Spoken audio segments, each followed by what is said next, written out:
Hello, we are now live. Let me just take a couple minutes to make sure the audio is good. Let's see.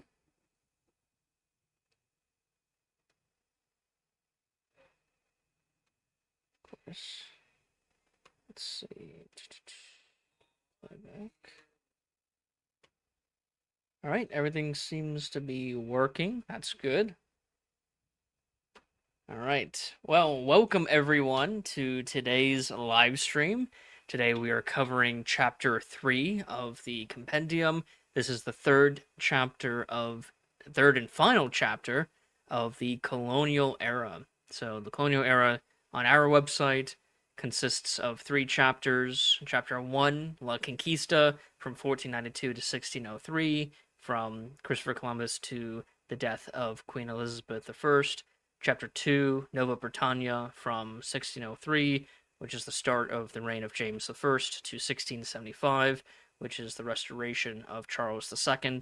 And now, today, we get to discuss Chapter 3, the Intercolonial Wars, from 1675 until 1763. Now, on our website, we have a chapter page for each of the 26 chapters, and it looks like this. Each chapter is divided into sections, and so this chapter is divided into 4 sections. Each one covers a different intercolonial war. There's a bunch of different names for these wars. They're called French and Indian Wars. Some of them have more specific names like King William's War, Queen Anne's War, King George's War, and then the French and Indian War. And so we call them the Intercolonial Wars, which I got that name from what the French call this time period, the Intercolonial period, or Intercolonial War period. And so we're going to be discussing each of the 4 intercolonial wars themselves, and each war gets its own dedicated section, and each section has its own interactive timeline, like what you can see right here. And each of these events and documents on the timeline help give context to like what's going on during this time period, and each of these you can click on and go through like a slideshow, but it's also more interactive than a slideshow. And so let's go right into the first intercolonial war. And so we begin in 1675. This is still the reign of Charles II. He has 10 more years in his reign, and starting in 1675 and lasting for a couple of years, we have 2 conflicts that aren't really related, but they're happening at the same time. You have King Philip's War, which is more in the New England area, and then you have like New York, New England area, and then you have Bacon's Rebellion in Virginia. So both of these things are happening at the same time. And the inciting incident for the King Philip's War is a body of a Native American who was Christianized, and his body is found in January of 1675. Because of this, 3 Wampanoag men are executed following a murder trial of that guy. So John Sassaman, he is murdered, his body is found, and then the colonists who were friends with John Samuelson, he's a Native American, decide to arrest 3 Wampanoag men and have them executed. And this will be the inciting incident for King Philip's War with the Wampanoag people. As you can see, violence quickly breaks out with the Swansea incident, and this is led by Metacom. That's King Philip. King Philip is his French name. Metacom is his Native American name, and he's a Wampanoag. See some more violence during King Philip's War that we have on the timeline. A bunch of these raids, and most Native American violence back and forth with the colonists are really small raids. They don't really have large pitched battles that will come later between European powers rather than Native Americans. So a lot of these are just ambushes, raids, skirmishes, and stuff like that. A few battles for King Philip's War. Charles II makes a proclamation enforcing the Navigation Act. If you remember, in the 1660s and going into the 1670s, Parliament passes a number of navigation acts, and these will become important literally 100 years later when the enforcement of these navigation acts will make the American colonists disgruntled and eventually lead to the American Revolution. So all these regulations are designed to support the English mercantilist system, which is very protectionist, maintaining full authority and regulation of the king, parliament, and the aristocrats, who are also the shareholders of many of the companies in the colonies as well. Keep in mind, colonies are companies, and the companies have shareholders, and those shareholders, most of them, are members of parliament. Here's another massacre. This is one of the worst massacres during King Philip's War. Another raid. Providence, Rhode Island was burned. And it's during this time that Bacon, who this is a Nathaniel Bacon, he is a Virginian, and there is some Native American violence going on in Virginia. It's not related to King Philip's War, and Bacon will organize a bunch of former indentured servants in order to raise a militia to fight the Native Americans. And this angers the governor of Virginia, Berkeley, and who wanted to maintain a cautious native policy, probably because of the King Philip's War happening up north. He doesn't want violence to become as widespread as what's going on in New England and New York area. And so Berkeley wants to prevent the violence, but people on the frontier, colonists on the frontier, they're having to fight these minor skirmishes with the Native Americans, and they want better organization to fight the Native Americans, which the Virginia governor does not want to do. So there's some tension. There's economic tension, coastline and frontier, but also when it comes to greater geopolitical tension as well, where the royalist governor doesn't want to start a Native American war, a native war with a bunch of native tribes. He wants to maintain peace. There's another battle in Connecticut. Berkeley, this is Governor Berkeley of Virginia. He will renounce Nathaniel Bacon and try to arrest him for illegally raising forces. Bacon is arrested, but only briefly. Bacon then confronts Berkeley in a very famous event. I need to add a painting or an engraving of this event to the timeline. The House of Burgesses, which is the Virginia Colonial Assembly, will pass a number of reforms, reducing the governor-appointed power, expanding suffrage for homes for some settlers, and attempting to address corruption grievances. These laws reflected broader resentment against Virginia's political elite. So Bacon is being more popular, or is getting more popular by the people, and now in the House of Burgesses as well. And Bacon will make a declaration of the people, where it's like a manifesto accusing Berkeley of corruption, favoritism, failure to defend settlers, and improper relations with native peoples. So he's very much a populist, trying to get the people on his side versus the royal governor, Berkeley. And it's during this time that Metacom, that's King Philip, he dies, which effectively ends King Philip's War and ends Native at least Wampanoag fighting in the war. There's still going to be some skirmishes here and there, but the organized native fighting is going to die down. And this right around this time in Virginia, you have Jamestown being burned by Bacon's forces, and so to prevent Berkeley from retaking it, they burned down the town. And shortly after, Nathaniel Bacon dies. So Bacon's rebellion is suppressed pretty quickly, and the great irony is, um, one day after Nathaniel Bacon dies, Charles II makes a proclamation for suppressing the rebellion in Virginia. So, news takes a lot of time to travel. He didn't know that Bacon died, and so this was to arrest Bacon, but Bacon's dead. He died the day before.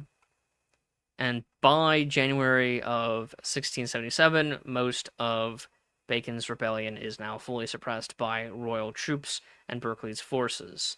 And so, simultaneously, King Philip's War and Bacon's rebellion happen and die out at pretty much the same time. And so, because of the fighting that Bacon and his men started, there is going to be a Treaty of Middle Plantation between Virginia and several native groups in order to restore some semblance of peace on the frontier in the aftermath of Bacon's rebellion.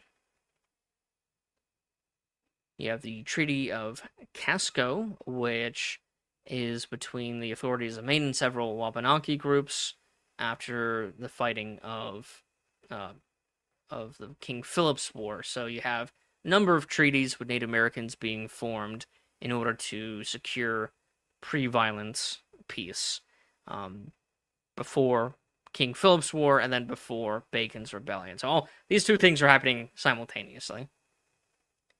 And shortly after these early years, we have the start of the Popish plot in England. So Titus Oates, he is going to have these allegations that the Privy Council under Charles II is going to be influenced by Catholics. And the Catholics are going to try to assassinate King Charles II and place his brother, James II, to the throne, because James is very much in favor of Catholics. And so this begins what's known as the Exclusionary Parliament, and we have some more information about that on the timeline. Because of the fears of the Popish plot, England will pass the Test Act. This is the second Test Act, and the first one was passed during the earlier half of King Charles II's reign. And this required that all peers and members of the House of Commons should make a declaration against transubstantiation, invocation of saints, and the sacrificial nature of the Mass. The effect of this was to exclude Catholics from both houses, and in particular the 5 Popish lords from the House of Lords, a change motivated largely by the alleged Popish plot. And we have the first exclusionary or exclusion parliament, where anti-Catholic sentiments are very popular in Parliament, and they want to exclude, that's why it's called exclusion, James II from being heir to Charles II, since Charles II had no children. You have the second exclusion Parliament, which passed the Exclusion Bill, which is yet another attempt to exclude James II from being heir, and Charles II will veto both of these bills. And you have a third exclusion parliament shortly after.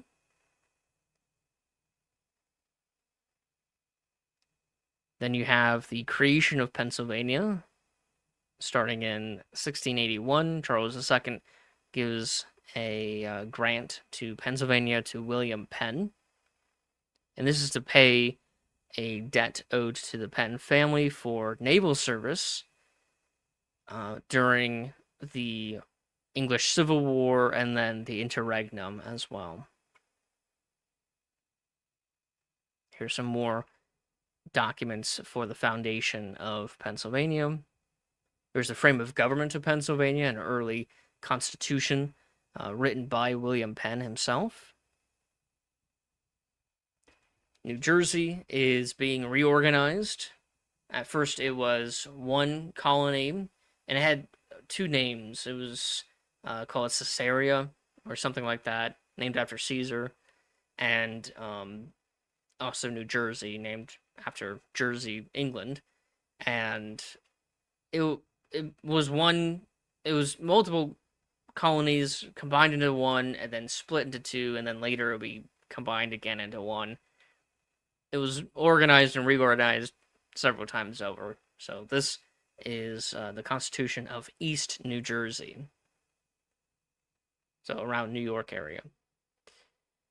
During this time, you have Gove's, I think that's how you say it, Gove's rebellion erupted in New Hampshire when Edward Gove and other colonists protested the imposition of royal authority over local governance. The uprising was quickly suppressed, and Gove was tried and sentenced to death, later commuted, highlighting tensions between colonists and the crown over self-rule. So a lot of people will argue, and even contemporary to the 1760s, so 100 years after this, that the colonies were ruled with salutary neglect. And this is true to a certain extent, but it's also true that the king and parliament will try to regulate the colonies at various times. During Charles I, there was a lot of regulation.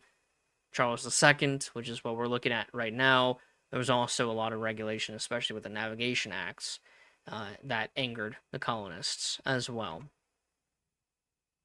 Here's another Pennsylvania frame of government, which is a reform, a revised constitution for Pennsylvania. Randolph, a royal customs official, Edward Randolph, submitted reports condemning the government of the Massachusetts Bay Company for violating the terms of its charter and resisting royal authority. So pretty early on, you see the colonists were not really willing to enforce the royal prerogative all that much. And so this will lead to even more regulation, more oversight by the king and parliament. In fact, the very next document is the Massachusetts Bay Colony being revoked. And that is to reestablish the colony under stricter, more royal authority under what would become known as the Dominion of New England, which combines Massachusetts and a few other New England colonies into one colony. And I think I have a map on here. It's coming up soon. And this is one of the last things that Charles II does before he dies, and James II, his brother, who is very much a Catholic sympathizer, because he's a Catholic himself, and he becomes king despite the exclusion parliaments that Charles II had to veto. And like I said about the dissolution of the Massachusetts Bay Colony Charter, Massachusetts and the broader New England, including New York and New Jersey, will be combined into one colony, and that colony is the Dominion of New England. And this does not last long, as people, the colonists themselves, at this point, even though it's only been 80 years since the founding of the first colony in 1606-07, and even though it's only been 80 years, there's a strong colonial identity in each of these colonies, and so especially in New England, and they especially don't like the Catholic authority of James II. So you have a religious aspect to it, you have the identity of the colonists themselves. They do not like lords. They don't really like the king either, especially a Catholic one. And I cannot stress this enough how important the enclosure movement is. Um, I talked about this yesterday on yesterday's live stream about chapter 2, which included James I and Charles I's reigns. And the enclosure movement kicked a lot of people, mostly Puritans, out of England, out of their homes, communal living. And these people were masterless. They didn't have a lord over them. They lived on common land and centered around the church. At first, it was Catholic churches under Henry VIII. They were dissolved, but now it's more Puritan, Anglican churches, and a lot of these people will be kicked out of England and sent to the New World under James I. There's a couple of laws that he passed kicking out vagabonds to the New World, and a lot of people who are impacted greatly by the enclosure movement, losing their homes, their livelihoods, their way of life, their communal living, are going to be forced economically to go to the New World to seek opportunities, not just of wealth, but to restore the communal lifestyle that they were used to before the enclosure movement took that away from them. And so a lot of the colonies are going to support communal living, a form of community-centric democracy, if you can call it that. A very, very simple version of democracy where the people have representatives in these small assemblies, and they're not going to be under a lord. So there's no aristocrats in the colonies. There's no lords. There's no monarchs in the colonies themselves. The closest thing to an aristocrat is a proprietor, like the Penn family or Lord Baltimore of Maryland. And this is going to lead to a number of problems later on. Well, for Maryland, the problem already happened in the last chapter during the interregnum of England, when there was no king. The mostly Protestant people living in Maryland will overthrow the Catholic authority of the proprietor of Baltimore in Maryland. But later that would be restored under Charles II during the Royal Restoration. And so the enclosure movement is very important in understanding the kinds of people who are living in the British North America. There are people who don't like aristocrats and lords, since it was and kings, because it was the king who sold the common land to the aristocrats, who then kicked these people out of the land that they, for generations, were living on and depended on for their livelihoods. Those communities were also church-centric, where a church would help organize the community, and because of the dissolution of the monasteries under Henry VIII, and then later persecution by James I, and then Charles I, and then Charles II, they will persecute a bunch of these smaller monasteries all over England. And so these church-centric communal peoples will, without masters, will leave England and then go to the New World, and those are the types of people who will settle the New World. So whenever the king and parliament tried to, parliament is mostly made of aristocrats, especially the House of Lords, but even the House of Commons are the wealthy merchant class, which in England are marrying into the lords and stuff like that. But Parliament is more on the side of the king. Not right now under James II. Parliament will overthrow James II.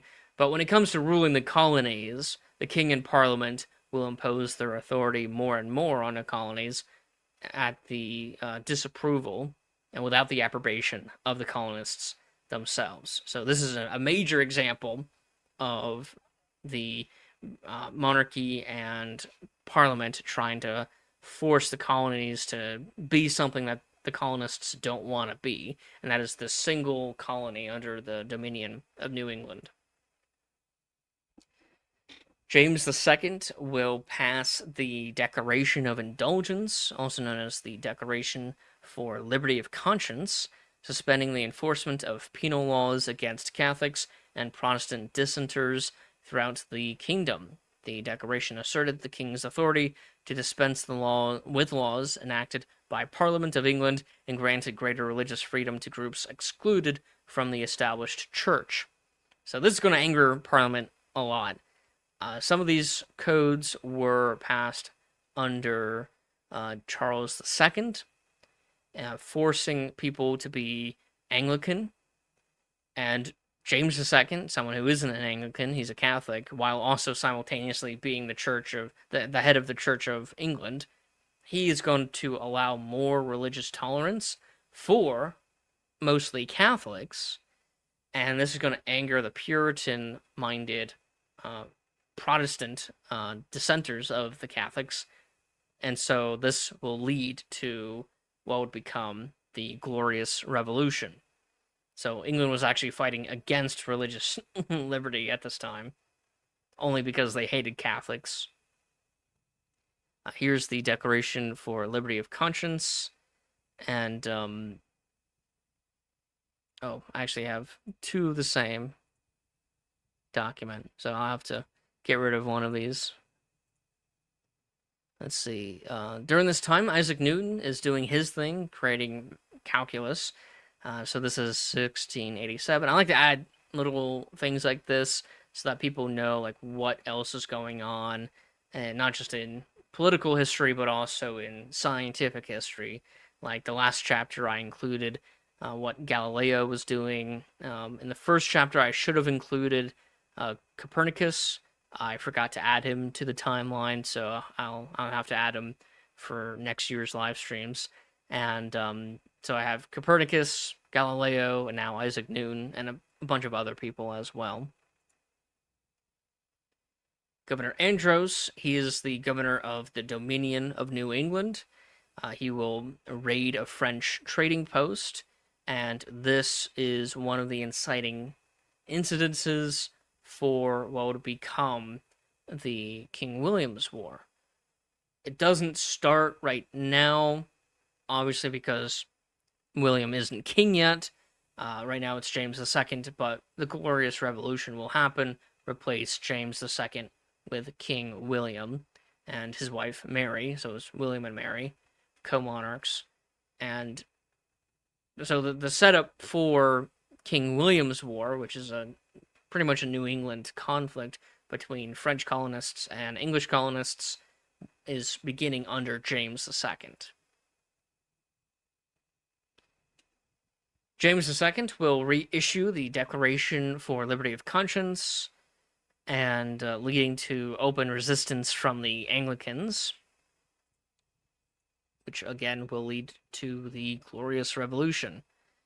William, that is William of Orange, will invade England to take the throne, and he arrives with a Dutch army, which is not good, to challenge the rule of his father-in-law, James II. James II flees England in December of 1688, and at the start of 1689, William and Mary become co-monarchs, and they will have to deal with the aftermath or the conflict of a number of colonies revolting against the authority of the king and parliament, mostly over the dominion of New England, and also fighting the French and their native allies at the same time. William and Mary will pass some reforms onto the colonies. This proclamation instructed officials in the American colonies to maintain their posts and continue governing under the authority of the new monarchs, William and Mary, thereby preserving administrative stability across the English Empire. In effect, the order sought to prevent disruption in colonial governance over the overthrow of James II. And so when Charles I was overthrown, there was during the English Civil War, there was a lot of violence going on in the colonies. And so to prevent violence going on in the colonies, William and Mary tried to reassure the colonists. Of course, this does not really work out, as we have a Boston revolt against Governor Andros, who is the governor of the Dominion of New England. In May of 1689, William and Mary will declare war against France, and this is the start of the First Intercolonial War.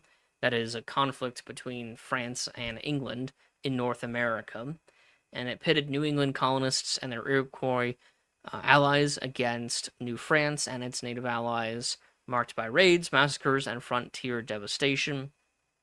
And the conflict will end with the Treaty of Ryswick, restoring pre-war boundaries but leaving deep hostilities unresolved. So this is the first time that the French and the English the colonists for both France and England in North America will go have a full-out war. So this is the first intercolonial war. You have the Toleration Act, an act granted freedom of public worship to most Protestant dissenters, including Baptists, Congregationalists, and Presbyterians, provided they swore oaths of allegiance to the crown and accepted certain doctrinal requirements while explicitly excluding Catholics, Unitarians, and non-Christians from its protectors. So the Pilgrims, a lot of them are, I think all of them are Unitarian, and then you have a bunch of Catholics and non-Christians from the protection. So it's somewhat religious toleration because you're tolerating more than just the Church of England, but at the same time, it's not really what we understand to be religious toleration. In New York, you have another colonial revolt called Leisler's Rebellion in New York, which was a merchant seized control of the colonial government in the wake of England's Glorious Revolution, claiming to act in the name of William and Mary. The rebellion exposed deep divisions between wealthy elites and aspiring merchants, ultimately ending with Leisler's arrest and execution in 1691. You have the Cohico Massacre. This is during King William's War. Again, most of the native violence are raids, massacres, and ambushes and skirmishes, not really pitched battles. So you have a bunch of these massacres going on at the same time. And the French and their native allies will massacre English colonists and their native allies, and vice versa. So that really defines the fighting style of the intercolonial wars, all the way up until really the last one. The French and Indian War is really one of the only ones with actual pitched land battles, at least. And a lot of the battles are actually sea battles to capture ports and stuff like that. Part of the Glorious Revolution is the establishment of the English Bill of Rights. And this happened in December of 1689. It established constitutional limits on the powers of the monarchy, affirming parliamentary authority, free elections, and protections for individual liberties.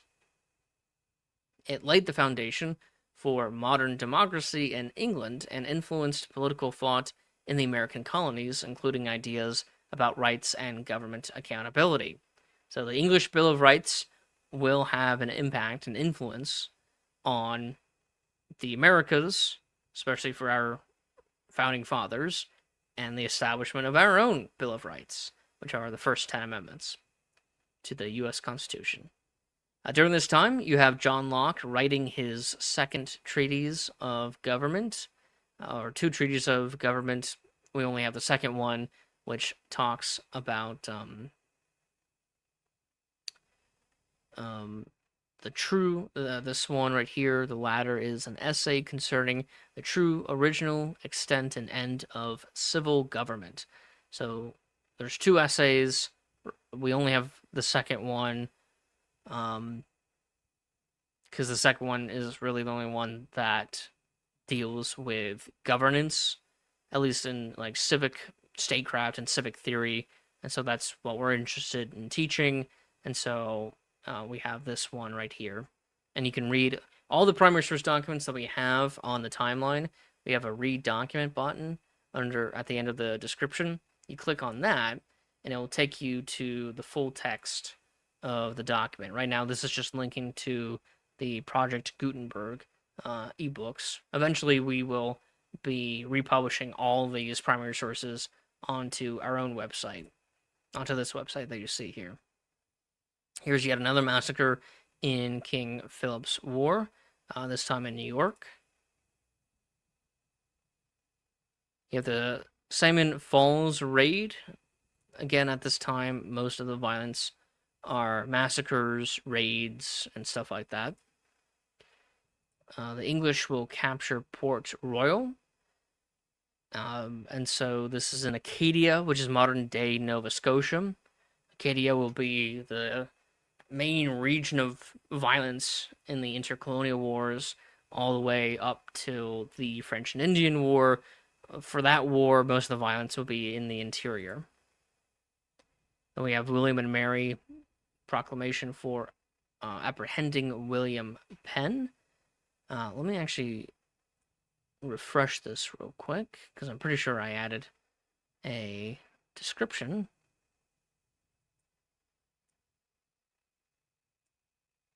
Yeah, there we go. And so William Penn is under the suspicion that he tried to support James II and the Jacobite supporters following the Glorious Revolution. And so Penn will be apprehended, arrested, and his charter will be revoked, or at least his proprietary ownership of Pennsylvania will be revoked, but he will be restored soon after. There's yet another attack. So following the revolt in Boston against Governor Andros over the issue of the Dominion of New England, they decided to reestablish the colonies. And so they remade the Massachusetts Bay Colony in 1691 with this charter, and for this one, they combined the original Plymouth Colony, with the Massachusetts Bay Colony and Maine Colony. So at first, those three were separate colonies, and then they, along with others, were combined into the Dominion of New England, and now the Dominion of England is being reorganized into the smaller colonies again, but some of the original smaller city-level colonies are now being merged into medium-sized colonies. So all this reorganization happening, these mergers and separations and all these things, it's kind of hard to keep track of, but I think we're trying to do a decent job keeping track of that. And for this charter, they separate the Dominion of New England, but they also merge some of the smaller colonies together. So this is Massachusetts as the colonies knew it for, in time of our revolution. French will make some progress in Maine, which is just south of Acadia. And during this time, during King William's War, you have the Salem witch trials, which to me are overrated. Given everything else that's going on in the colonies, King William's War, colonial revolts against the authority of Parliament and the King over the Dominion of New England, and the establishment of the English Bill of Rights, and all these infinitely more important things. I think when people talk about the Salem witch trials without talking about the broader political environment. I think they're giving the Salem witch trials too much attention. Salem witch trials is not the most important thing happening at this time. Here's a French naval victory, a rare French naval victory against the English in the Atlantic. William Penn is restored as proprietor of Pennsylvania in August of 1694. And soon after, Mary II, the wife of King William, will die. Pennsylvania will have a new frame of government. Again, there's all these rechartering and reconstituting, and we're trying to keep track of all of it on this timeline. And then what's interesting is William Penn of Pennsylvania will propose what he called the Penn's Plan for a Colonial Union. And this proposed a coordinated assembly of the English colonies in North America to improve common defense. To improve common defense, resolve intercolonial disputes, and strengthen cooperation during the ongoing pressures of King William's War. So you have the colonists. They're complaining about Parliament and the King forcing the colonies to be together, like with the Dominion of New England. But at the same time, the colonists themselves are working more closely together. And so it's like, yeah, the colonists want to work together. They want to cooperate. They want to establish this joint assembly all the way back in 1690s. As long as it's not the British, the King and Parliament forcing us to do it. Like, we want to do it on our own terms. And so, it's just interesting to see the dynamics. Like, the policy itself of having the colonies together is a good policy. And the colonists will recognize that, especially leading into the American Revolution, where they understood that working together is better than working separately and individually. But they don't want the King or Parliament to tell them to work together. They want to work together on them by their own terms. And so that's just an interesting aspect of the relationship between the colonists and Parliament, but also the colonists between other colonists. And you have the Peace of Ryswick, which will end the King William's War. It's also called the 9 Years' War between France and the Grand Alliance of the Dutch and England, restoring most of the territorial holdings to their pre-war owners. And it will not lead to lasting peace. Peace only lasts a few years. And now we have the rest of William, his reign. He is alone. He does not have any heir. And Charles II will die. He had no heir as well. And Philip of Anjou will become King of Spain. Charles II was the last Habsburg king of Spain. And now you have more of the French Bourbon dynasty taking over the Spanish throne. And so Philip of Anjou will become Philip V of Spain. And this succession will lead to the War of the Spanish Succession during Queen Anne's War, which will begin in a couple years. And so, it's all these wars are like related or have a great impact or impacted by the, like, who's married to who and who has heirs and stuff like that. It's kind of ridiculous. Or it's very ridiculous that wars are fought over who marries who. And so during this time, you have an issue with piracy. William will make a proclamation for apprehending pirates. You have the Act of Settlement. Parliament determines that the line of succession must be Protestant. It declared that after the deaths of Queen Anne and her heirs, none of whom survived, the crown would pass to the nearest Protestant heir, Sophia of Hanover, and her descendants. Because Sophia died shortly before Queen Anne, the throne instead passed in 1714 to her son, who became George I of Great Britain. And so, in effect, this act passed under William ensured a Protestant succession, excluding Catholic claimants, especially the Stuart line, and permanently shifted the British monarchy into the Hanoverian dynasty after 1714, following the reign of Queen Anne. You have the Pennsylvania Charter of Privileges, yet another colonial document on liberties of the colonists. Delaware is being created. It's actually created by William Penn, granted a separate charter of government to the lower counties on the Delaware, and it became its own colony, Delaware. And then King William dies on March 8th, 1702. He doesn't have any heirs, and so the person who follows him is Queen Anne. This is Queen Anne, and she won't have any heirs too. And at the very beginning of Queen Anne's reign, she will declare war on France and Spain.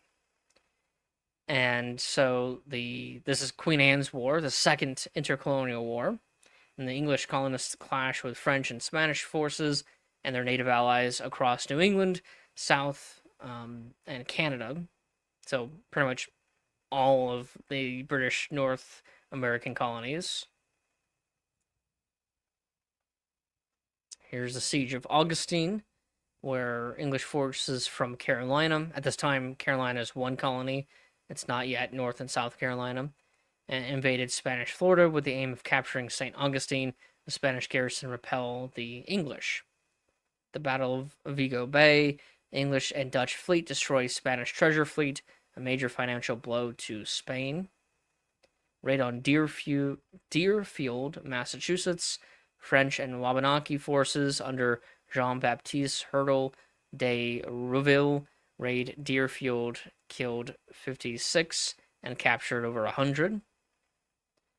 And then this is the second act of union, establishing Great Britain, united the kingdoms of England and Scotland into the new kingdom of Great Britain. The union established a single parliament at Westminster while preserving Scotland's separate legal system, church, mostly Presbyterian, and educational institutions.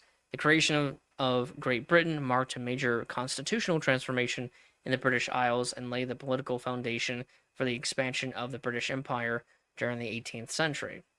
So the consolidation and really the creation of Britain as a nation will allow for better parliamentary control, military power, because they're combining English and Scottish forces when it comes to fighting their enemies. And what you see during this time is the creation of these countries. Like with Spain, at the start of the compendium, we begin in 1492. Spain is not yet Spain. Spain is Castile and Aragon and a few other smaller city-states. It will develop into Spain with the union of Castile and Aragon, establishing Spain. You have this going on, the establishment of Great Britain, which combined Scotland and England. You also have something very similar going on in France. So this period is not only the creation of the colonies and the development of the colonies, it's also the creation of these countries, because they weren't countries. Certainly not like this, not this kind of constitutional structure, until the colonial era. So, all this is happening at the same time. It's not like these countries were established and then the colonies were formed. No, these countries were formed while the colonies were being established, which means that some of the English colonies are older than the country of Great Britain. In fact, most of the colonies are older than the country of Great Britain, except for maybe like Georgia, which will be founded a couple decades after this. You have the Siege of Port Royal. Um, British forces under Francis Nicholson sieged and captured Port Royal in Acadia. French Governor Daniel d'Aguirre de Supercase, I know I butchered that, surrendered. So the British retake Port Royal. So they took it during King William's War, but part of the Treaty of Ryswick is to restore the French territory and gave back Port Royal to the French, and now the English just took it again. Battle of Bloody Creek, Wabanaki Confederacy ambushed a British force of 70 regulars and killing them. So again, most of the violence are sieges, ambushes, skirmishes, and raids, as opposed to full-on European-style pitched battles. Here is the Walker expedition, failed British invasion of Canada. Here's the Treaty of Utrecht between England and France. There was multiple treaties of Utrecht, and this established peace, ending the Second Intercolonial War, which is Queen Anne's War. And then here's the Treaty of Utrecht between England and Spain. So they negotiated their treaties separate. And then the next year, Queen Anne dies, and George I becomes King of England. In 1715, you have a Jacobite uprising. Jacobite is in reference to Jacobus or James. And so these are the people who support the descendants of James II, who was deposed during the Glorious Revolution less than 20 years before this. Louis XIV, the Sun King, dies, and Louis XV becomes King of France. Battle of Sheriffmuir, I think I'm saying that right, in England. Scottish Jacobites clash with government forces. The battle is inconclusive, but it halts the Jacobite advance south. So the Jacobites, they're starting out in Scotland, and they're making their way down south. Jacobites capture Newcastle. Then you have the Battle of Preston. Government forces under Charles Wills defeat the Jacobites, and hundreds are captured. And during this time, while Britain is preoccupied with a Jacobite uprising and following the end of Queen Anne's War, many sailors who fought in Queen Anne's War, fought against the Spanish and the English, will turn to piracy in order to make a living. And so Blackbeard, his name is Benjamin Hornigold, he and other people like Blackbeard will become pirates. Benjamin Hornigold, Blackbeard, and a few others that we have. Samuel Black Sam Bellamy is another one. He dies in 1717. George I will make a proclamation for suppressing the pirates. So this is the golden age of piracy, by the way, which only lasts like less than a decade, following the end of Queen Anne's War until the death of the last of the famous notorious pirates. You have the Siege of Charlestown by Blackbeard himself. Governor Rogers is sent to deal with the pirates. Blackbeard is killed in 1718. So, like, Blackbeard, he begins in 1716, and he dies in 1718. That's only 2 years. And then you have the execution of Stede Bonnet, yet another pirate. You have the execution of Coleco Jack Rackham, yet another pirate who's associated with the famous female pirates Anne Bonny and Mary Read. Both of them will be executed in April of 1721. And Black Bart Roberts, the last of the infamous pirates, will raid some ships off of the coast of Africa, and then eventually, or soon after, in February of 1722, he dies, and he is the last of the infamous pirates of the golden age of piracy that we have on the timeline.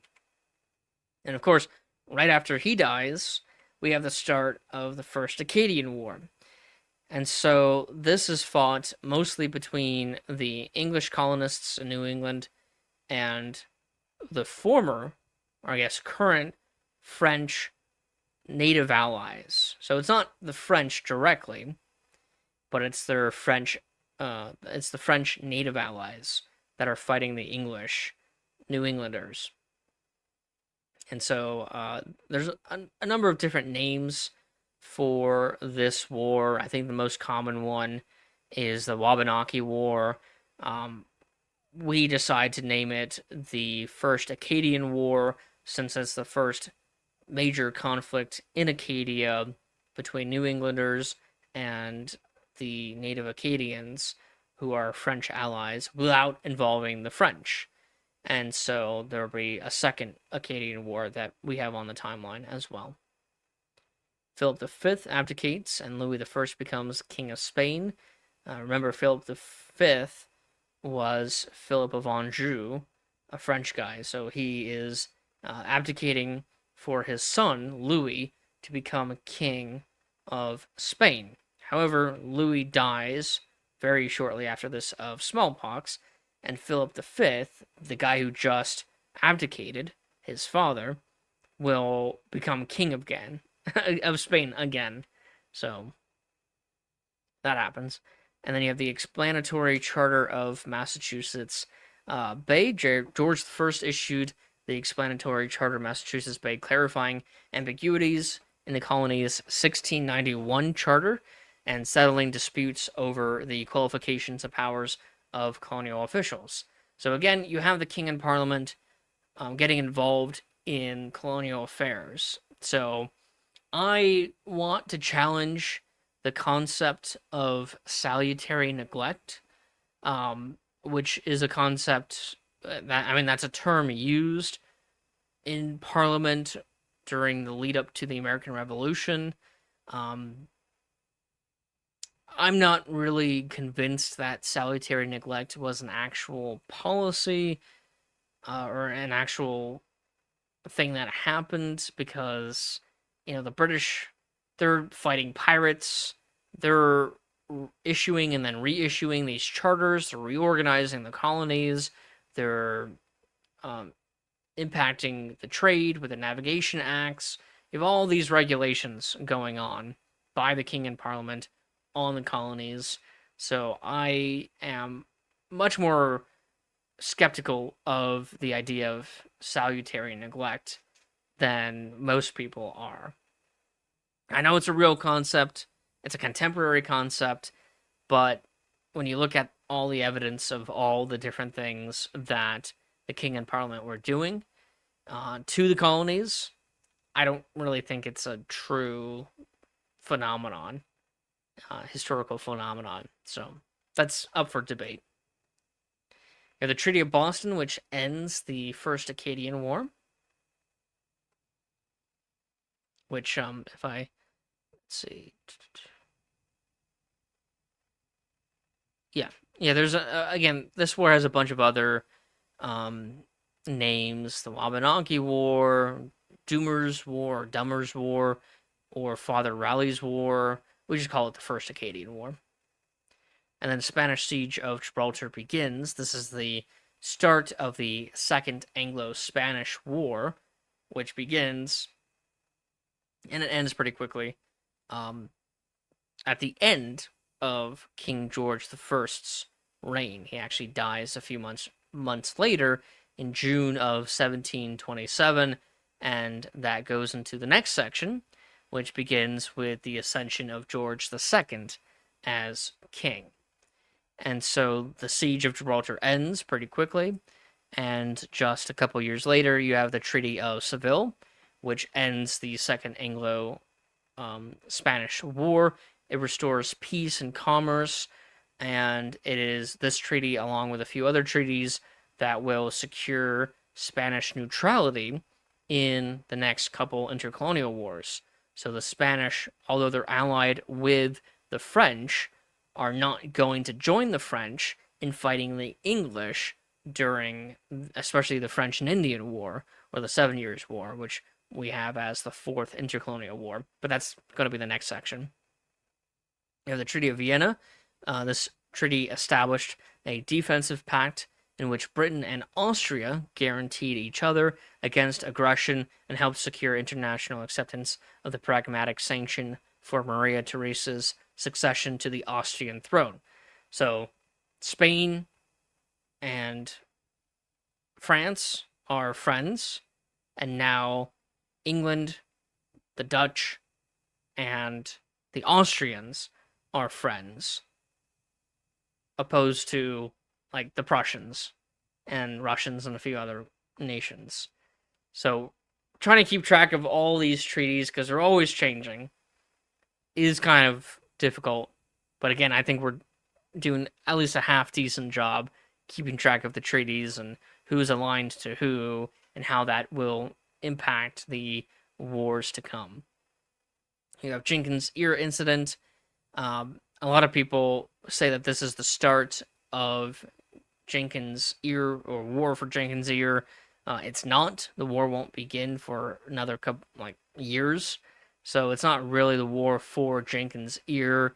It's just one of many incidences between the Spanish and the British, who are trying to establish peaceful and economic relations, end up fighting each other. The war for Jenkins' Ear will begin 8 years after this event. So it's not really a war for Jenkins' Ear. It's a war for a completely different issue that we're about to talk about. And then we have the establishment of Georgia, my home state of Georgia. The Charter of Georgia in 1732. It's named after King George.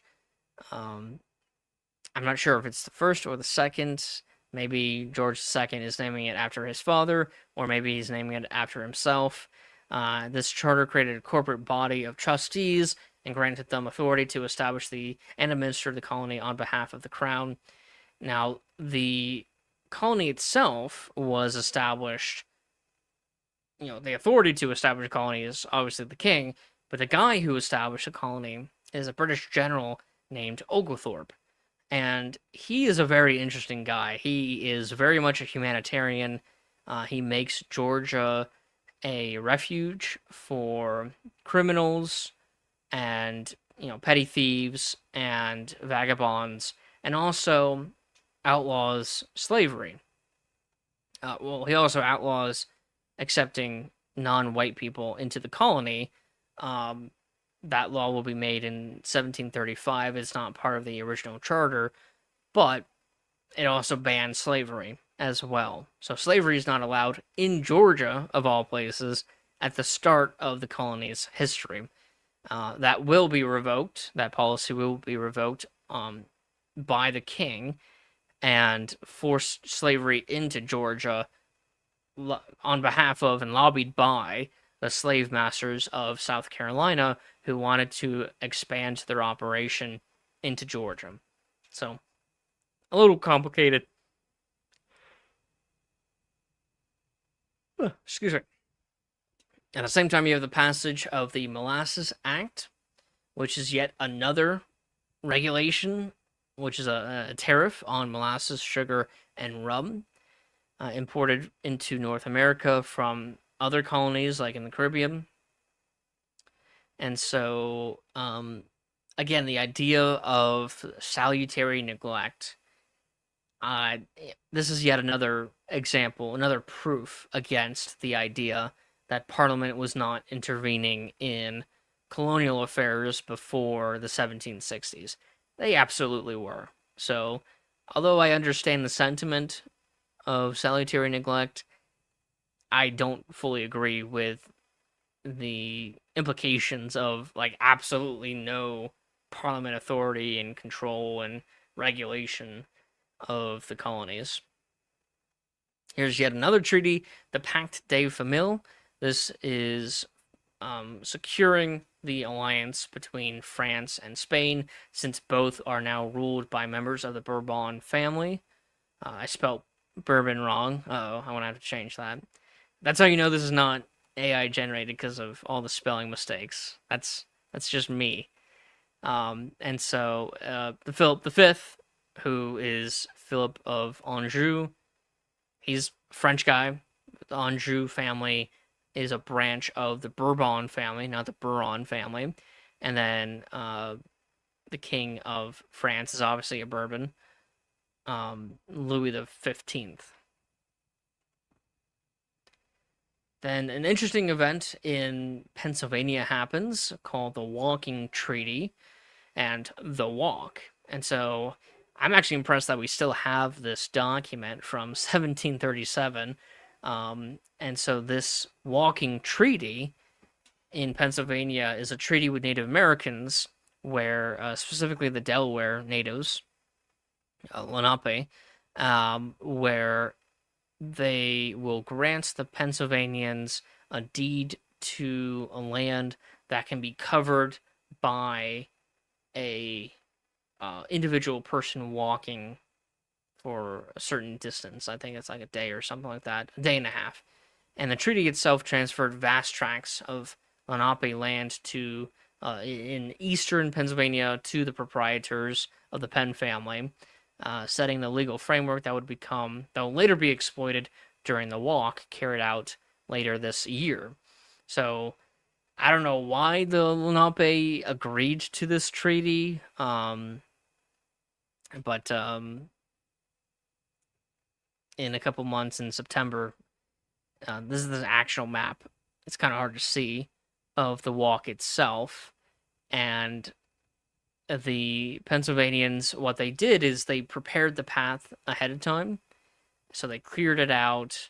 They made it as straight as possible, so it's easier to, walk the distance and be able to make that distance in that time frame. And so the Pennsylvanians, they hire fast runners in the colony. They say the walk, but it was actually running. And it was kind of a cheap thing for the Pennsylvanians to do, but at the same time, it's kind of a ridiculous treaty for the Lenape to agree to in the first place. I don't know. These people, they have free will, they have sovereignty, they can agree to these treaties as much as they want. Will they be tricked? Will they complain about it? Yeah, but they're going to give land to the Pennsylvanians anyway. So, I don't know. It's like stupid stuff like these ridiculous treaties on both sides. The Native Americans for agreeing to the treaties, or maybe not even fully understanding the treaties, and also the colonists for making a bunch of these treaties and then breaking the spirit of the treaty, tricking the natives, or just outright not agreeing to the treaty and just taking more land. So it's like, what's the point of all these treaties? It's like a facade of peace, of peaceful negotiations. Instead of fighting each other for every square inch of land, they have all these ridiculous treaties. I don't understand it. It's, I don't know, human nature, I guess. Speaking of human nature, that's funny. We have a treatise of human nature written by David Hume. David Hume, maybe I subconsciously thought of human nature in that last bit, after reading David Hume's A Treatise on Human Nature. And this argues that all human knowledge and belief arise from sensory experience rather than reason alone. And I actually love Hume and his philosophy. Not 100% Humean guy, if that's even a term, but I am very interested in this kind of philosophy of empiricism and having an experimental attachment or method attached to reasoning. So a lot of philosophy before this point is just reasoning. Maybe not a lot, but there are philosophers before this point who argue that you can understand everything just by reasoning everything out with logic. And I don't believe that at all. I think that there's a lot of things about nature that we have to experience, that we have to learn through experimentation. And so this is the experimental method, which will have a great influence on the invention of science as being, the experiment part of the scientific method. And so David Hume will play a part in popularizing empiricism and experimentation. You have the Treaty of Pardo. This treaty proposed a proposed agreement between Great Britain and Spain intended to settle ongoing commercial and territorial disputes, but it was never fully ratified, and its failure directly helped trigger the war for the Asiento. So what people call um, what people call the um, War for Jenkins' Ear. I had to think of the name. We don't call it that on this timeline or in this compendium or in our curriculum. We call it the War for the Asiento because that's what the war was actually about. It wasn't about some British guy getting his ear chopped off 8 years prior. It was fought over the Asiento de Negros, which is a monopoly that Spain would issue out to a single country, usually the Dutch, and that monopoly will allow them to allow that country, that foreign country, to sell to Spain slaves from Africa. And so Spain was trying to, at this time, Spain does not have colonies in Africa.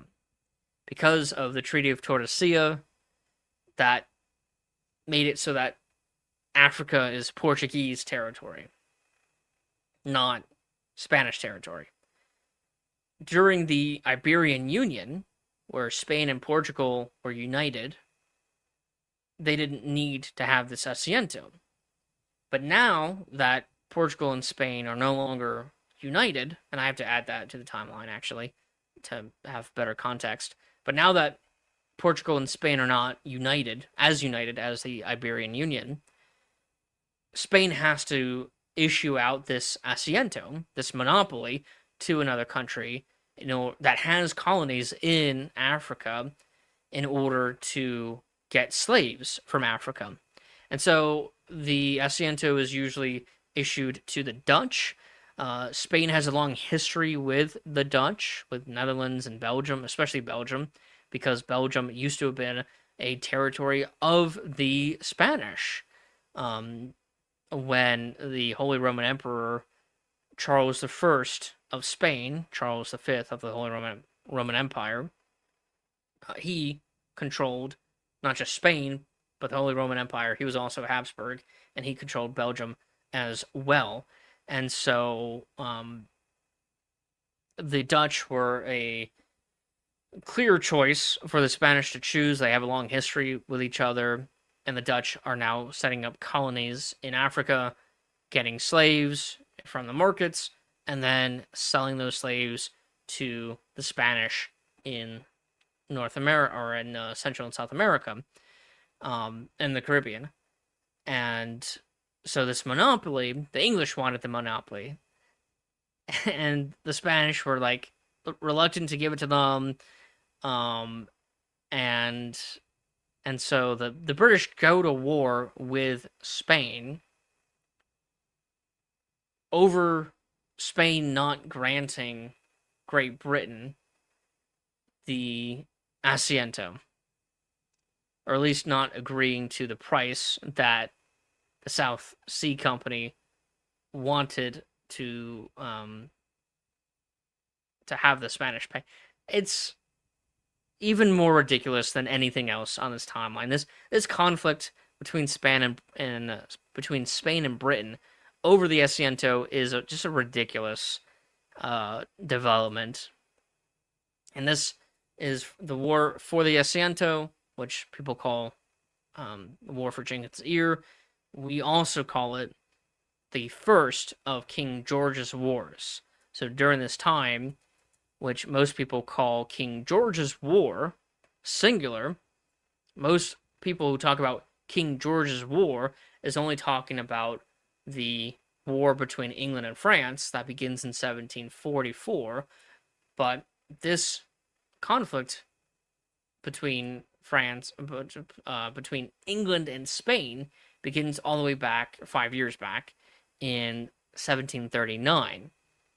And so we call it King George's Wars, plural, because there's two wars. A war against the Spanish at first, and then later the French will join on behalf of Spain, and that will become a much wider conflict, which most people just call that King George's War. That's the second King George's War for us on this timeline. So we do change the paradigm, the story that history is of like how history is presented. We do change some of the names, some of the time periods are a little bit off from what most people teach, and it's really for us. We're changing it because we're teaching history as a continuum. We're covering every single year of history from 1492 till today. And so we're not jumping around to different time periods. Unlike most historians and most educators, we have to combine these years in between wars into periods with other wars or with the war itself. And so, how we divide that up, do we have the lead up to a war as being part of the war, or do we have it as the aftermath of the previous war, or do we keep that interregnum period a separate time period? So I mean, this is just how we decided to divide this history up. But because it's a continuum, we're covering every single year, we have to combine these periods of history that most people don't usually combine. And so we are combining the war between England and Spain. Again, most people call it the War for Jenkins' Ear. We call it the War for the Asiento because that's really what it's about. And that is part of the wider King George's Wars that the French will join later on. So, going back to the timeline, we have the Stono Slave Revolt. This is the first major revolt of slaves, a slave revolt in English North America. And this is in South Carolina, Stono River, South Carolina. A group of enslaved Africans led by Jemmy, also called Cato, rose up in an attempt to escape to Spanish Florida, where they were promised freedom. Motivated by brutal conditions, harsh labor, and the desire for freedom, the revolt involved around 20 to 25 enslaved people initially, growing to about 60 rebels, and resulted in the deaths of roughly 25 white colonists and 35 to 50 enslaved rebels before it was violently suppressed. Its aftermath included the enactment of the Negro Act of 1740, which restricted enslaved people's movement, education, and assembly, and heightened fears of slave uprisings throughout the southern colonies, shaping stricter slave codes for decades. So, yeah, it's not a good thing. Slave revolt, which led to even stricter policies and growing fears, which will lead to the continuance of slavery for over 100 years. You have to keep in mind one of the arguments by Southerners for preserving the institution of slavery, and I'm going to cover this later in the next couple of chapters, is the fear that once you free the slaves, because of all the horrific things that the slave masters did, the former slaves will seek vengeance against their masters and anyone who looked like their masters, white people. And so the fear of slave revolts and punitive measures by former slaves will convince slave masters and Southerners to not abolish slavery. So that kind of sucks. And it's during this time where we have King George II declaring war on Spain. Again, this is the official start of the War for the Asiento. This is the first of King George's wars, and most people call this specific conflict between England and Spain the War for Jenkins' Ear.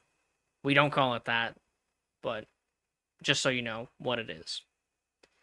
And one of the first battles is the attack on La Guerra, and the governor of the province of Venezuela, Brigadier Don Gabriel de Zulaga, had prepared the fort defenses, and Spanish troops were well commanded by Captain Don Francisco Saucedo. On October 22nd, British Captain Waterhouse entered the port of La Guerra, flying the Spanish flag, expecting attack. The port gunners were not deceived by this ruse. They waited until the British squadron was within range, and then simultaneously opened fire. After 3 hours of heavy shelling, Waterhouse ordered a withdrawal. The battered British squadron sailed to Jamaica to undertake emergency repairs. So the first battle of the War for the Asiento is a British defeat. Next battle is a British victory, British capture of Portobello in Panama. And I just love this painting. This is such a nice painting. I love this time period of paintings. It's a Danger of an Unconverted Ministry by Gilbert Tennant. Oh yeah, it's the 1740s. This is the First Great Awakening.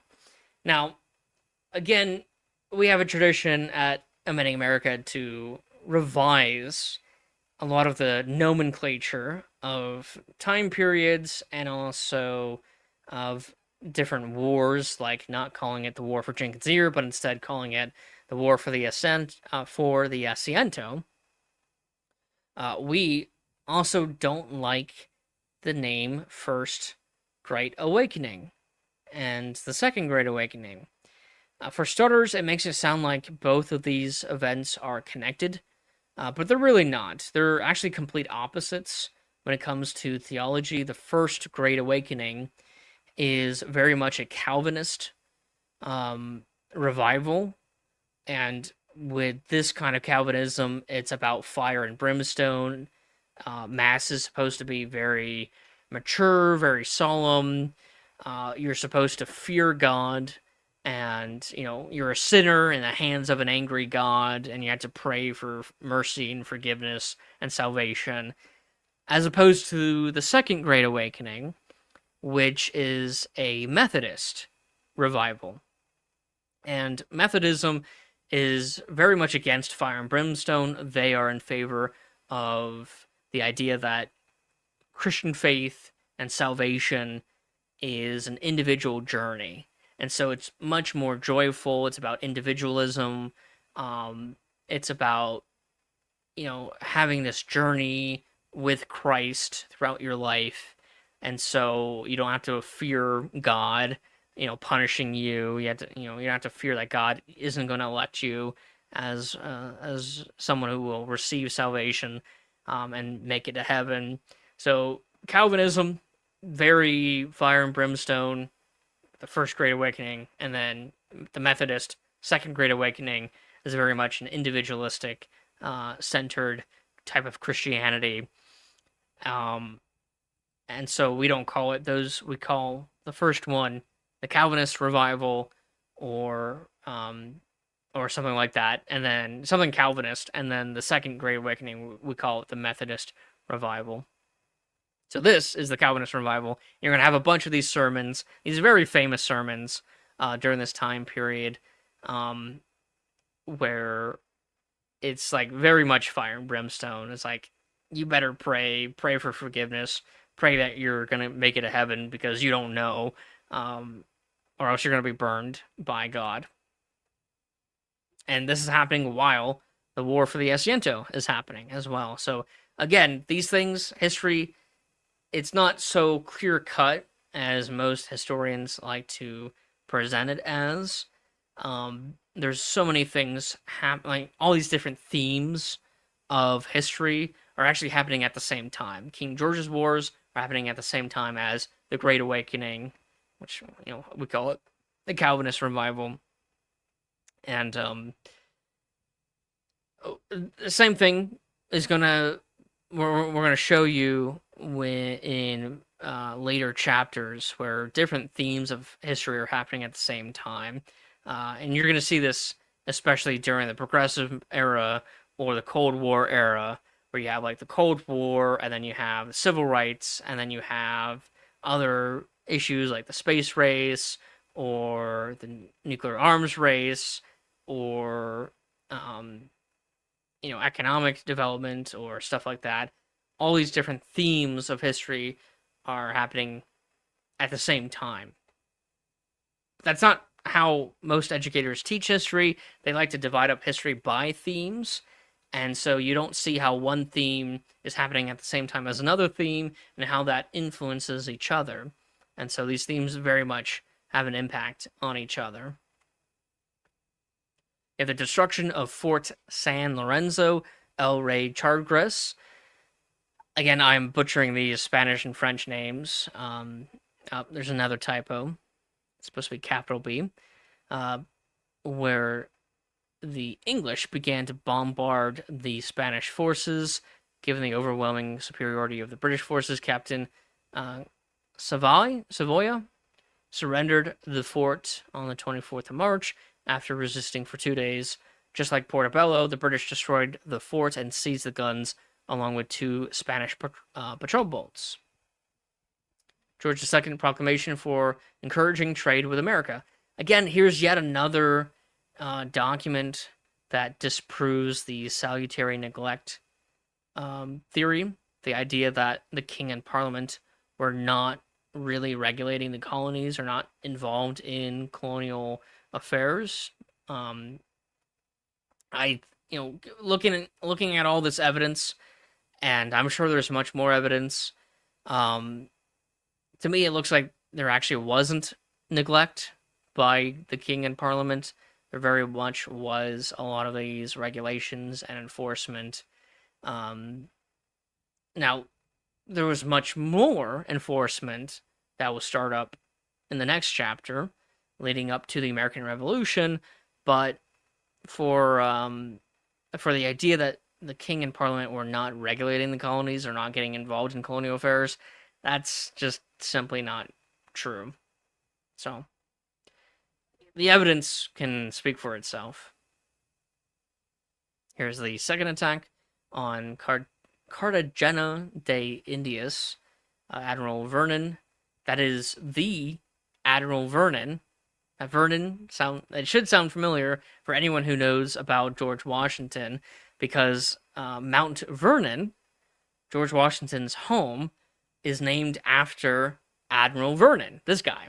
And so Admiral Vernon, he attempted to bombard the fort, but is repelled by 6 Spanish ships of the line. Frederick II, he's my favorite monarch, which is saying a lot because I do not like monarchs at all. He is one of the very few monarchs that I do like. He's a Prussian guy, and he will start a lot of shenanigans in Central Europe, which will lead to the French and Indian War. Then you have, or I should say, the 7 Years' War in England, which is a separate conflict, but also somewhat connected to the French and Indian War, which is the 4th Intercolonial War in the American colonies. Here's yet another sermon during the Calvinist revival, the First Great Awakening, A Divine and Supernatural Light by Jonathan Edwards. He is a very important guy. Another thing about like the themes of history and how they overlap, during this period, during the Great Awakening, you have the births of most of our founding fathers. So the 1720s, 1730s, 1740s, this time period, during these wars and during this Calvinist revival, is when most of our founding fathers are born and are being raised as kids. So this is when they're born and what they're seeing, what they're going through, and what they're being educated. And they're being educated mostly by these sermons given by these Calvinist priests. Not really priests, pastors. Priests are more of a Catholic thing, and Anglican, I guess. The Holy Roman Emperor Charles VI, he dies, and he's also the Austrian guy, and he issues the Austrian Empire, Austria, will go to Maria Theresa. She will become the Archduchess of Austria. And this is going to cause a secession crisis, the Austrian secession crisis, and which will lead to King George's war with the French.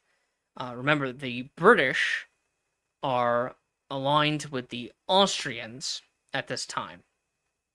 The Austrians, now under Maria Theresa, are going to fight the Prussians.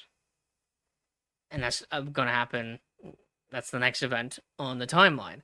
Frederick II will invade Silesia, which is with the Austrians. This begins the First Silesian War, but also the War for the Austrian Succession.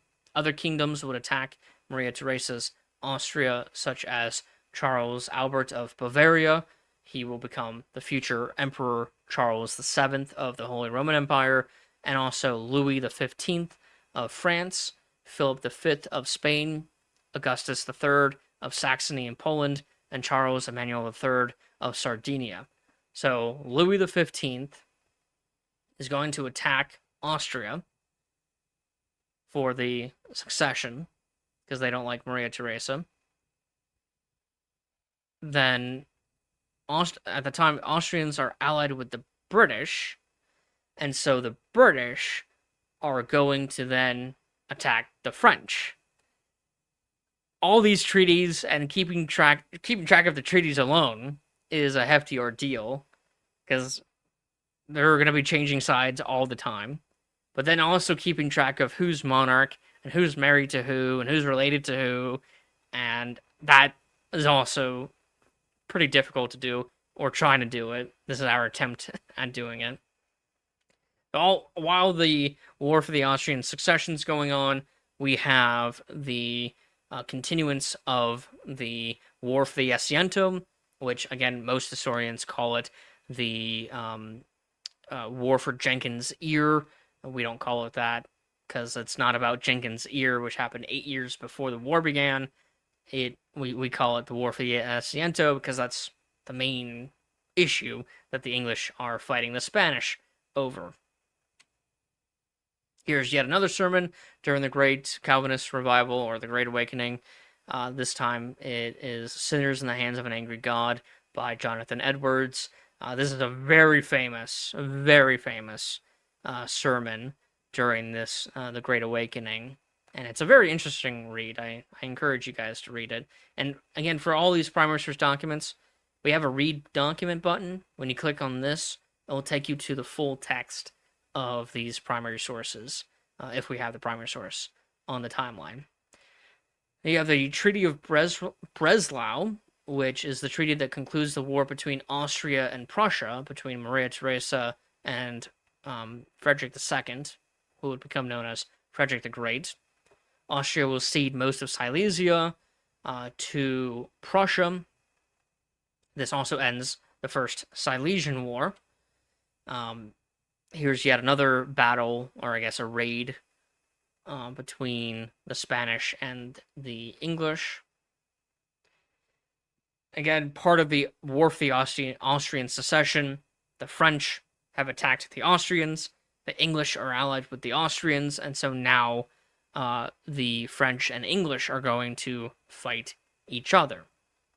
The English are also allied with the Spanish, and so the English, or the French are allied with the Spanish, and so they're going to join the war that the Spanish and the English are. So it's like all these wars and all these treaties are happening at the same time. They're impacting each other, and all these treaties and alliances are always shifting.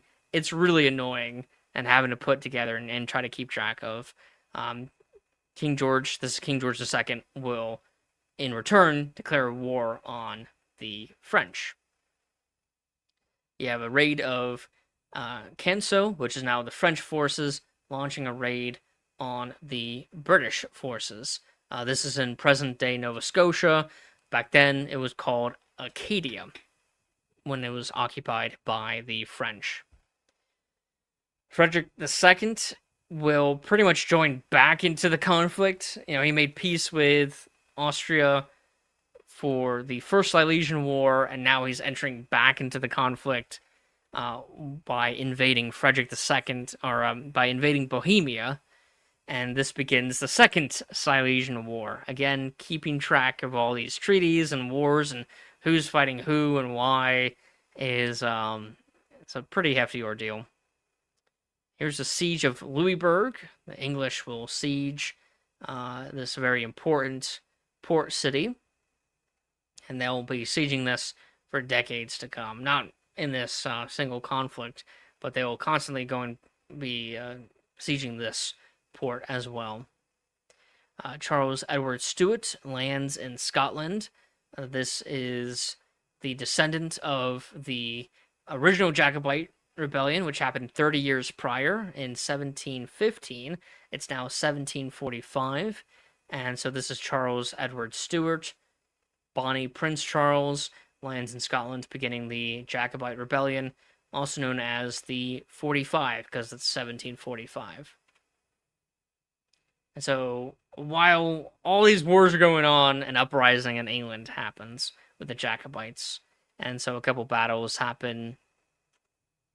And then you have the Treaty of Dresden, which ends the Second Silesian War, concluding the treaty, which concludes with the Treaty of Dresden, in which Austria again recognized Prussia's possession of Silesia, while Frederick the Great acknowledged Francis I as Holy Roman Emperor, cementing Prussia's gains and ending a major fighting between the two powers. The Prussians. Here's the Battle of Culloden, which again is part of the Jacobite uprising, and it's a famous battle between the English and Scottish, where the Scots are now wearing these kilts, which is not an ancient tradition of the Scottish. The kilt wearing tradition is much later, is a much later development than what most people think. So the Scots were not wearing kilts during, William Wallace all the way back in, the 1300s or whenever that happened. But they were wearing kilts during this time period. Philip V of Spain, he dies, and Ferdinand VI will become king.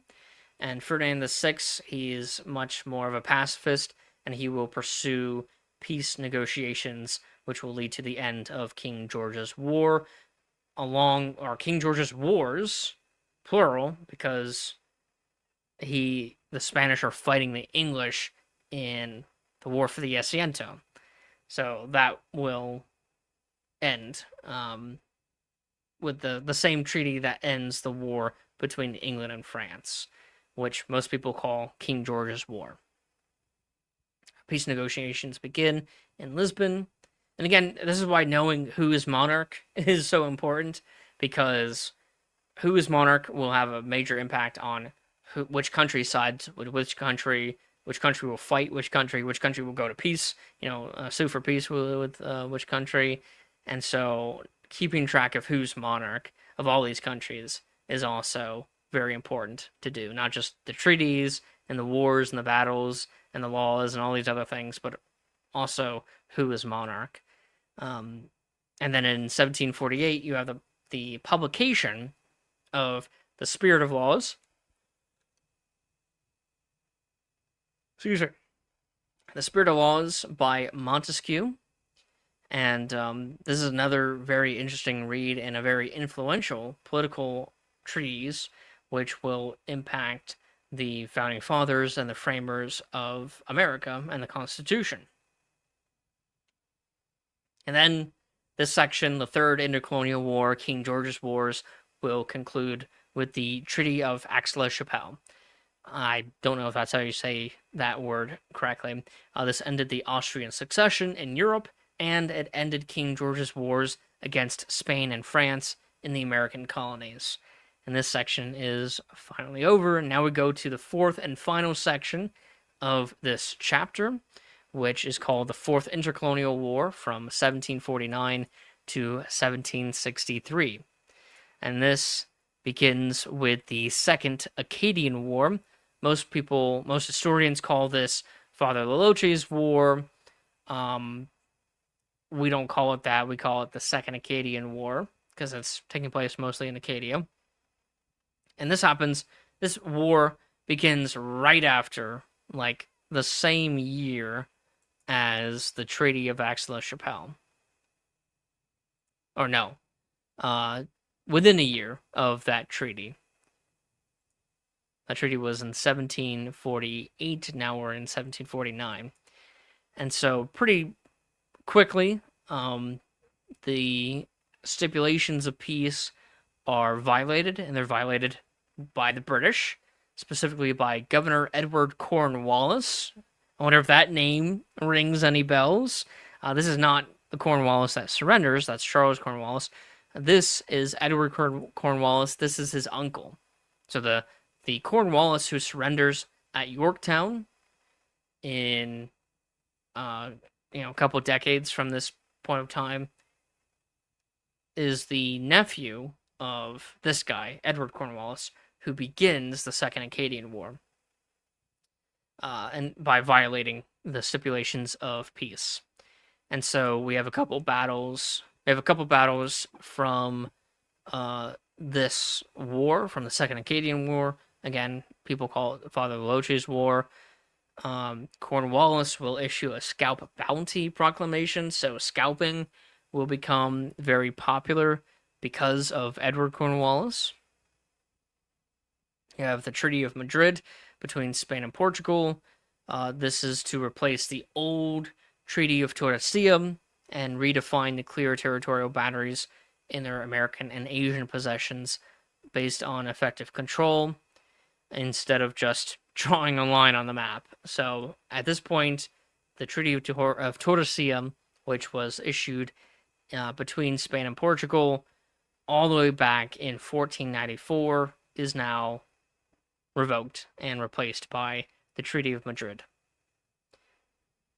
Then you have a second Treaty of Madrid between Spain and England. This is between Great Britain and Spain over the issue of the Asiento. What? I thought it was solved. No, ironically, during the Treaty of Aix-la-Chapelle, during the negotiations for that treaty, the Spanish and the English totally forgot to solve the issue of the Asiento. And only after the treaty was signed did they realize that they didn't address the issue of the Asiento at all. And so now with this treaty, the Treaty of Madrid, they finally addressed the issue by renewing trading rights to Great Britain to trade with Spain, and for a one-time gift of giving Britain 100,000 pounds. It's an insane amount of money back then. This improved relations between Spain and Britain. So by the time of the French and Indian War, which will happen in a couple years, Spain will remain neutral. Again, this is why knowing all these treaties and keeping track of the treaties and all these alliances are so important to understanding why these wars happen and why the outcomes were what they were. Spain will be neutral in the French and Indian War and the 7 Years' War because Great Britain and Spain will have this more peaceful relationship. One, you have a pacifist on the Spanish throne, and two, they have this treaty which settles a lot of the disputes between England and Spain. Here's yet another document from the Great Awakening, the Calvinist Awakening. Although this is mostly a religious document, it is also very much a political document, and this is written by Jonathan Mayhew, a discourse concerning unlimited submission and non-resistance to the higher powers. And so this is saying that citizens were not morally bound to obey rulers who enacted unjust laws, The work challenged traditional notions of absolute authority and became an influential text advocating resistance to tyranny in the American colonies. Remember, our founding fathers are kids at this point. They're being born in the 1730s and 40s and 50s, and they're kids, they're growing up, and they are being influenced by the First Great Awakening, the Calvinist revival, and by these sermons, which, although are mostly a religious kind of teaching, it's also very much a political teaching, especially this sermon right here. Then you have the raid on Dartmouth. This is yet another raid during the Second Acadian War. You have the Currency Act of 1751, which prohibited the issuance of paper money by the colony of Massachusetts and other New England colonies, aiming to stabilize colonial currency and protect British merchants from depreciation or inflation. The act fueled colonial resentment by restricting economic flexibility and was seen as an early example of imperial interference in local governance. Again, this is yet another example of the idea that of salutary neglect not really being a real thing.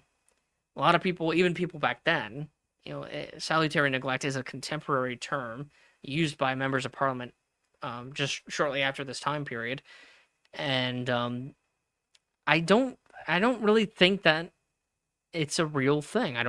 I mean, it's not as real as people make it out to be, because as we see, every single one of these sections, every single one of these monarchs will pass regulations and enforcement over the colonies when it comes to trade, when it comes to piracy, when it comes to now currency, when it comes to all sorts of things. Parliament was regulating and passing more regulations. So I don't really believe in the concept of salutary neglect. At least there needs to be a bunch of addendums when you talk about, and a bunch of footnotes when you talk about salutary neglect, because it's not what people say it is. It wasn't, the king and parliament doing absolutely nothing. It wasn't complete neglect of the colonies. There very much were regulations going all the way back to the founding of the colonies, back to James I in the 1600s, the early 1600s. So I don't necessarily agree with the idea of salutary neglect.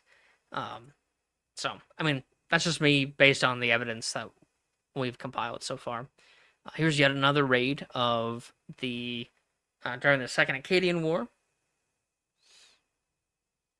And again, yet another example of the king and parliament getting involved in colonial affairs, which means that salutary neglect is not actually real, or at least as real as people say it is. And so this proclamation concerning the appointment and authority of officers in the colony of Georgia, the order addressed administrative organization within the trustee government and clarified the roles and responsibilities of colonial officials serving under the charter system. The proclamation reflected ongoing adjustments in imperial governance as Britain sought to stabilize and regularize authority in its American colonies during the mid-18th century, particularly in regions still governed under proprietary or trustee arrangements. So, again, more of the king and parliament trying to regulate the colonies. So now we have Governor Dinwiddie orders Major George Washington to warn the French to leave.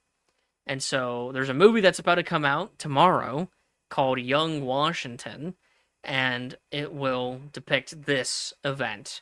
How Governor Dinwiddie and ordering Major George Washington to go find the French on the frontier in the Ohio River Valley past the Appalachian Mountains in order to tell the French to leave.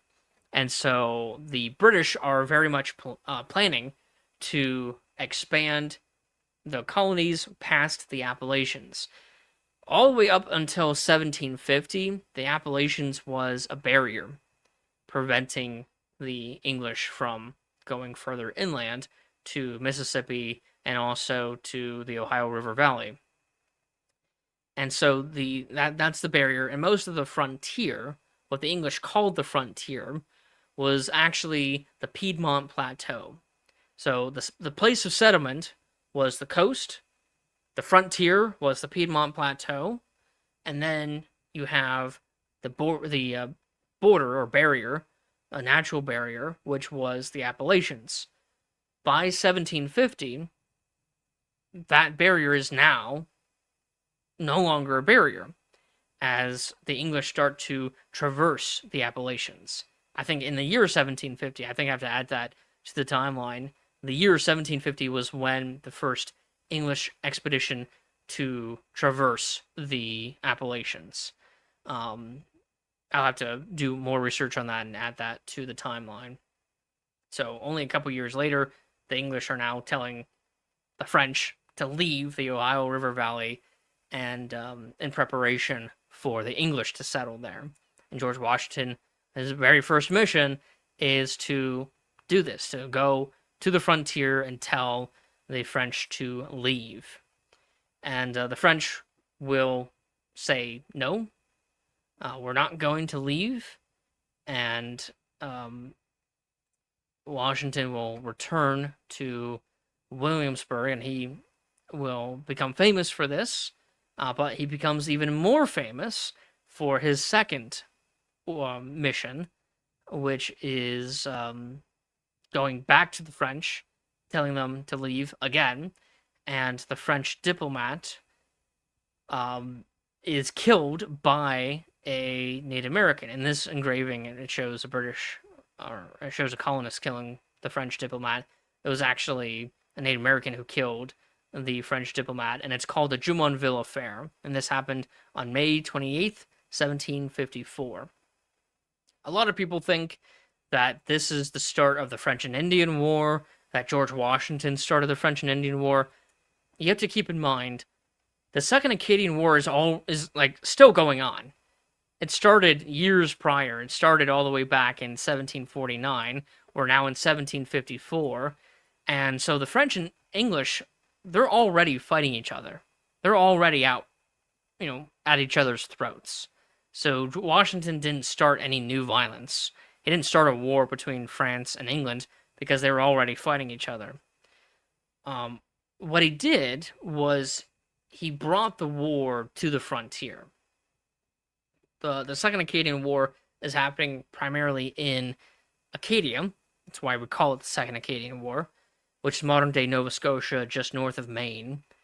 And Washington's mission and the Jumonville Affair will bring the fighting to the frontier in the Ohio River Valley past the Appalachians. And it's not really the start of the French and Indian War, because the Jumonville Affair happens in 1754. Excuse me. The French and Indian War does not begin, at least officially, until 2 years later, and I'll get to that declaration of war pretty soon. So yeah, the Jumonville Affair, and then soon after the Jumonville Affair, Washington will establish Fort Necessity, which is a really pathetic wooden fort that falls to the French and Native American forces really quickly. And it's during this time, again, during the Second Acadian War, just prior to the official beginning of the French and Indian War, you have Benjamin Franklin, who's a Pennsylvanian, even though he was originally from Boston, he's a Pennsylvanian, and he creates this plan called the Albany Plan. And it's very similar to the Plan of Colonial Union by William Penn all the way in the 1690s. So right around the time that Benjamin Franklin was born, actually. A decade or two before. And, William Penn is a huge influence on Pennsylvanians, and it makes sense that a Pennsylvanian will want to bring that idea back into the foreground. And so Benjamin Franklin, being a printer guy, publisher, he makes this image of a snake that's been chopped up. And each piece of the snake is a different colony. And so, the snake, when it's chopped up like this, is dead. But if the snake was joined, all these different parts were joined together, then the snake would be strong and be able to fight. So that's what Benjamin Franklin is advocating for. Nothing really happens with the Albany plan at this point, but the idea of colonial union will come back again for the First Continental Congress in the next chapter that we cover. And because of what happened a year before at Fort Necessity, Braddock will send a expedition, or he'll be part of the expedition, all the way to kick the French out. And so he's going to be going from Alexandria in Virginia. He's going to traverse the Appalachians, go right to Fort Necessity, and then make his way all the way to the Ohio River Valley. And he will be met and ambushed and killed. His expedition will fail here. And while that's going on, the British fighting the French and the Native Americans in the deep interior frontier, you have a successful British battle.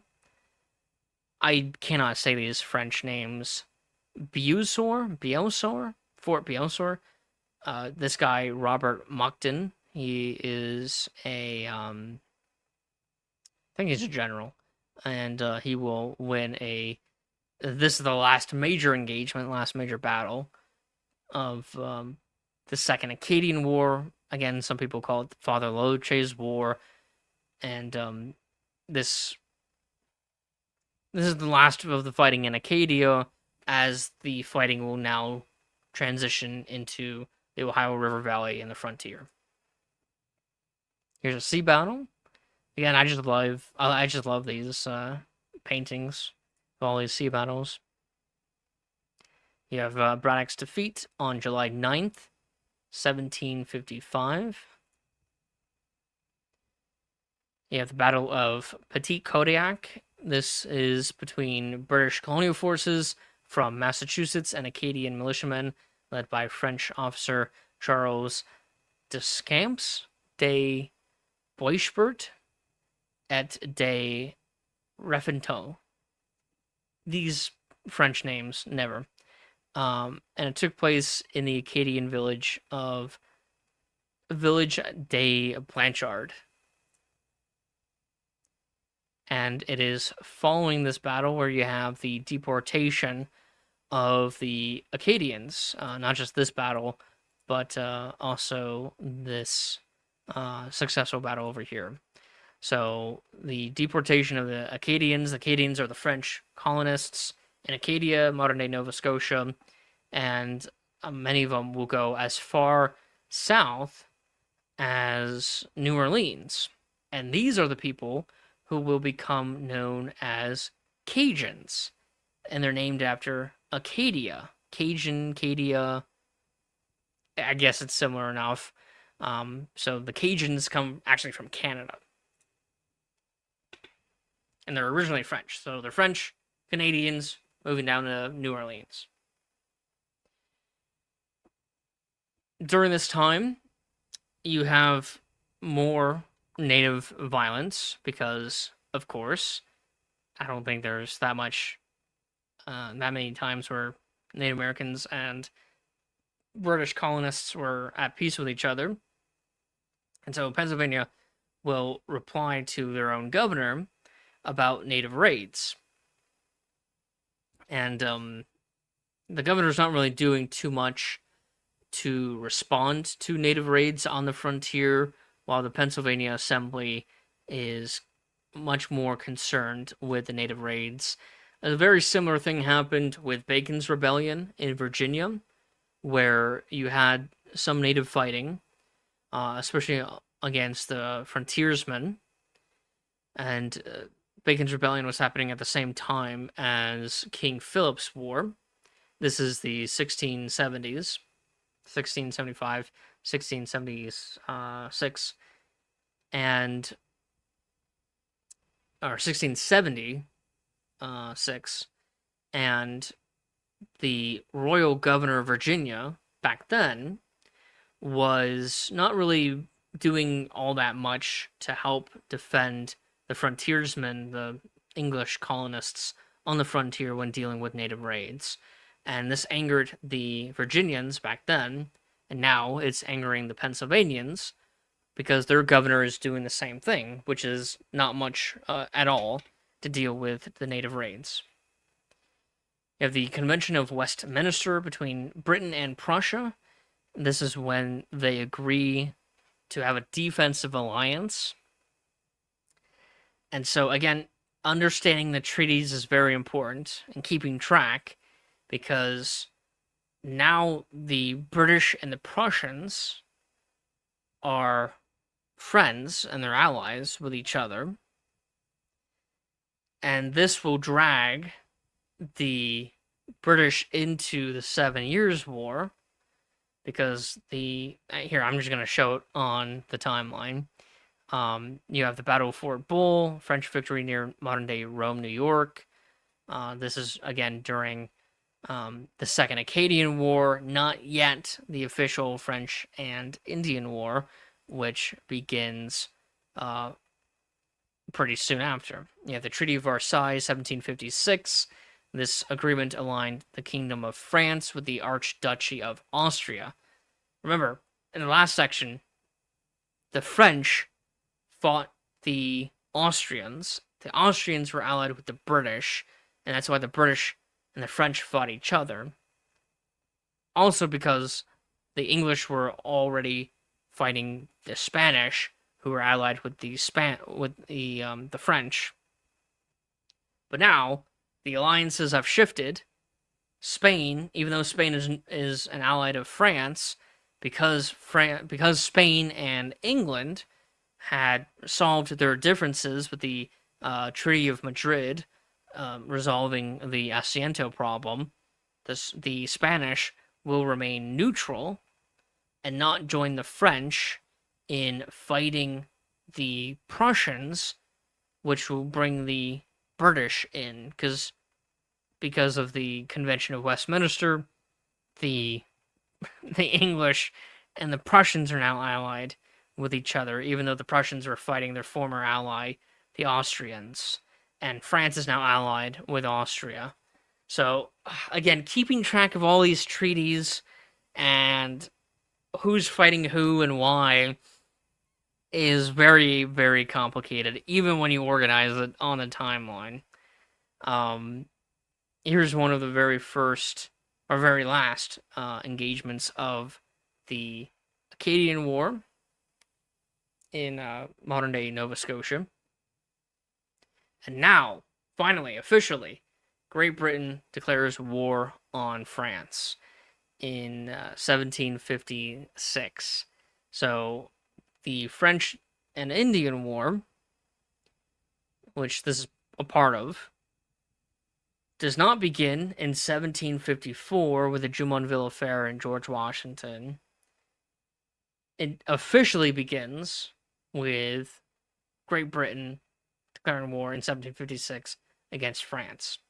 Even the Acadian War, the Second Acadian War, even though the French and the British are fighting each other, they're not officially at war. It's just a frontier thing rather than an all-out European conflict. So the war officially begins here, 1756. And one of the first battles of the French and Indian War is the Battle of Fort Oswego, which is off the shore of Lake Ontario, whatever. And then Frederick the Great, he begins the 7 Years' War, which is a Central European conflict, not to be confused with the French and Indian War. Frederick the Great begins the 7 Years' War by invading Saxony. And this is a Central European conflict. And this happens after the British declare war on France. So a lot of people say that the French and Indian War is just the North American theater of the 7 Years' War. That's not true. The French and Indian War began first, and then the 7 Years' War happened, which was mostly a war between Frederick the Great of Prussia and the Austrians by attacking their ally, Saxony. Again, knowing who's allied with who is very important, but also very confusing during this time. You have a infamous event, and they might depict this in the movie. I'm gonna go see the movie tomorrow. Comes out July 3rd, and it's called Young Washington, and this is the siege of Fort William Henry, and the British are being sieged by the French and their native allies, and the British give up. They surrender the fort, but as soon as the English leave, the Native Americans start to kill the English. So the Native Americans allied with the French kill the British who had just surrendered to the French. And this happens. We don't have any primary sources from the Native Americans themselves explaining exactly why they committed this massacre, killing 200 people, and a lot of them were civilians who were just at the fort. And it was probably because of years of native wars, of colonists massacring natives, natives massacring colonists, leads to even more massacres, which this will lead to even more massacres, which will lead to even more. So it's this cyclical, like, repeating thing where one massacre justifies the next massacre, which justifies the next massacre. And, you know, you have to put in a lot of effort to stop the killing. And both sides are responsible for not killing civilians. All sides of all conflicts are responsible for not killing civilians. As soon as you justified killing civilians today by the actions that were done in the past, then you're no better than the people who committed those atrocities in the past. You are not actually justified in killing civilians. Military combatants, that's a different story, but civilians, no. So, this is official opinion of our charity. Do not kill civilians. I don't think that should be that controversial. Here's the Battle of Bloody Creek, an Acadian and Micmac militia defeated a detachment of British soldiers of the 43rd Regiment at Bloody Creek. This is a pretty bloody battle of the French and Indian War, although not as bad as the massacre at Fort William Henry. Here's the Laws of Nations by Emmerich de Vattel. And this is an important, maybe not important, but it is an interesting political read of understanding civics at this time, or like what people believed in when it comes to their civic philosophy. You have the Battle of Cartagena. Again, I'm so bad at pronouncing these names. But this is a British naval victory, and again, I love these paintings. These are phenomenal paintings. And a lot of them, they're not like random paintings of random ships. They're actual battles that they're depicting. And so putting all of these paintings on the timeline, like, with their associated battle, it makes this history a little bit more visually engaging than just reading the text of the battle itself. So I'm very thankful for all these painters. A lot of them are from the 18 and 1900s. Uh, at our charity, we hope one day, if we can raise enough money, to start a art studio and hire classically trained artists, painters mostly, to paint scenes like this for all of the events and battles that we don't have a painting for, because there's so much history that isn't uh, depicted on a painting that I think should be, a fascinating, interesting painting like this, at least. So here's another beautiful painting. This is from 1758, so this is a contemporary painting of the siege of Louisbourg. The British force attacked Louisbourg against, again, another typo. Hey, at least this is how you know this is not ChatGPT, because there are so many typos. Because I have to type these myself. So I'll have to make a note of that and fix that. So this is a British force attacking a French force and their native allies, the Micmac. The French attempted to send reinforcements by sea, but were not able to, as the fleet was blocked and defeated by the British. The battle ended French colonial dominance in the Atlantic Canada near modern-day Nova Scotia, and led to the subsequent British campaign to capture Quebec in 1759, and the remainder of the New France the following year.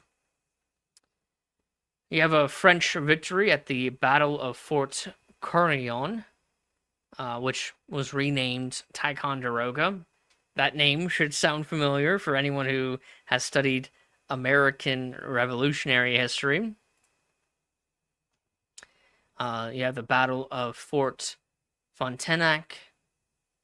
Here's an engraving.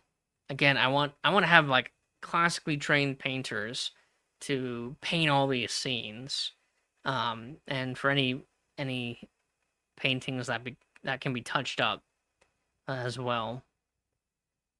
Fort de Cusney. If you remember the engraving of Braddock's expedition, so here's Fort Necessity. This is where this is near where the Drummondville affair happened, and Fort Necessity incident with George Washington, and then Braddock's defeat happens all the way over here, right next to Fort de Cusney.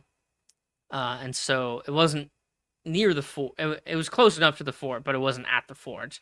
And so now we're at the Battle of de Cusney. Let me see if I can find it again. Right here. Which happens 4 years after, I guess 5 years. No, 3 years after the Braddock's defeat. And so the British are back. And the British, they passed a Two-Penny Act, which is yet again another piece of evidence for or against the idea of salutary neglect. Again, there are so many laws and regulations and enforcement by the King and Parliament over colonial issues. And so this is one that pops up with the Parsons Cause case, where the Virginia Assembly passed the Two-Penny Act, allowing debts payable to Anglican clergy in tobacco to be paid at a fixed rate of 2 pence per pound, rather than the market value of tobacco, which had sharply increased. And so you have to understand the Anglican pastors, the clergy, at this time, because of a scarcity of money, were paid in tobacco. And then the tobacco would then be sold on the market by the clergy, and that will be their salary. That will be their money to be clergy.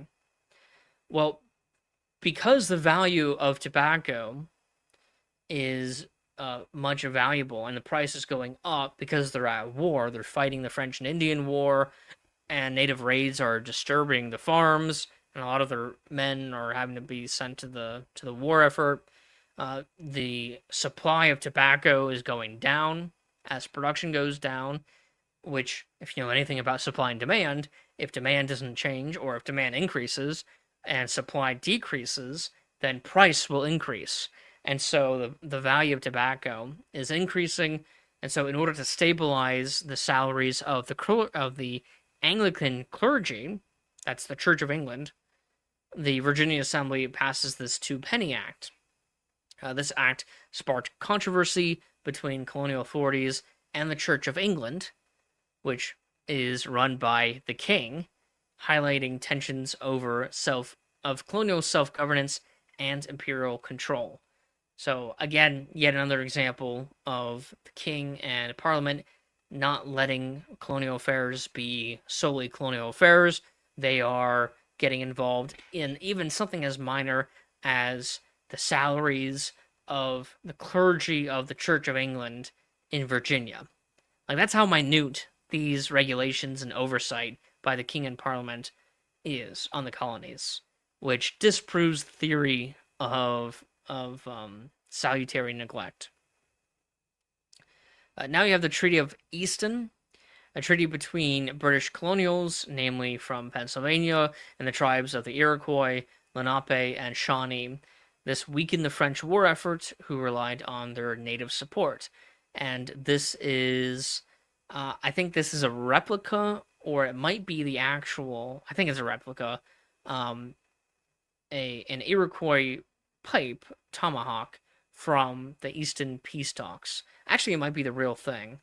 I'll have to double check, which would be really cool. It's a pipe in the shape of a tomahawk, and it represents peace from war, and it's an Iroquois tradition.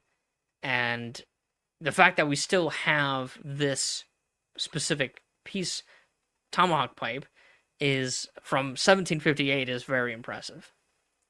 If it's the real thing, not a replica.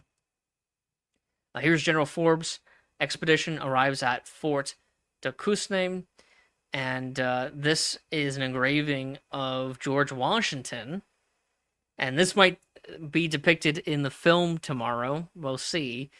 This is a depiction of George Washington planting the Union flag on the ruins of Fort Duquesne, and this is during the French and Indian War in 1758. So Washington, who's already famous at this point, is going to become even more famous from this war. And this Fort Duquesne will be renamed Fort Pitt, as in Pittsburgh, Pennsylvania, in western Pennsylvania. And so that's interesting. Then you have the Siege of Fort Niagara. British General Sir William Johnson and General John Prideaux. Here's the Battle of La Belle Famille. Francois-Marie La Marchande de Lingeray, again, I'm butchering these French names, led a relief force to Fort Niagara, but was ambushed just miles from the fort by British and Iroquois militia who defeated them. And then Ferdinand VI dies. Charles III becomes King of Spain. Charles VI of Spain was a bit of a pacifist. He negotiated a peace of King George's War between England and Spain, and now he's dead. And he kept Spain neutral during the 7 Years' War and the French and Indian War. And now he's replaced by Charles III. And Charles III will be more active in European affairs. You have the Battle of Lagos, and again, amazing paintings of this time period, which is just off of Cadiz in southern Spain. Now, again, this is one of my favorite paintings. I have it as the background for this chapter. at the top too, as you can see. And this painting by Benjamin West, a very famous painter. He painted many famous American Revolutionary War paintings are by Benjamin West. And this depicts the death of General Wolfe at the Battle of Plains of Abraham uh, in order to take Quebec. And so you have this battle going on in the background, and General Wolfe and his entourage um, comforting him as he dies at the battle. British win that battle, and they are able to take Quebec with the Articles of Capitulation. You have the Battle of Quiberon Bay. I'm not sure if that's how you say it. A decisive naval engagement between Royal Navy and the French Navy in the bay off the coast of France. And this is the culmination of British efforts to eliminate French naval superiority, which would have given the French the ability to carry out their planned invasion of Great Britain. And so this is a British victory. And let's see.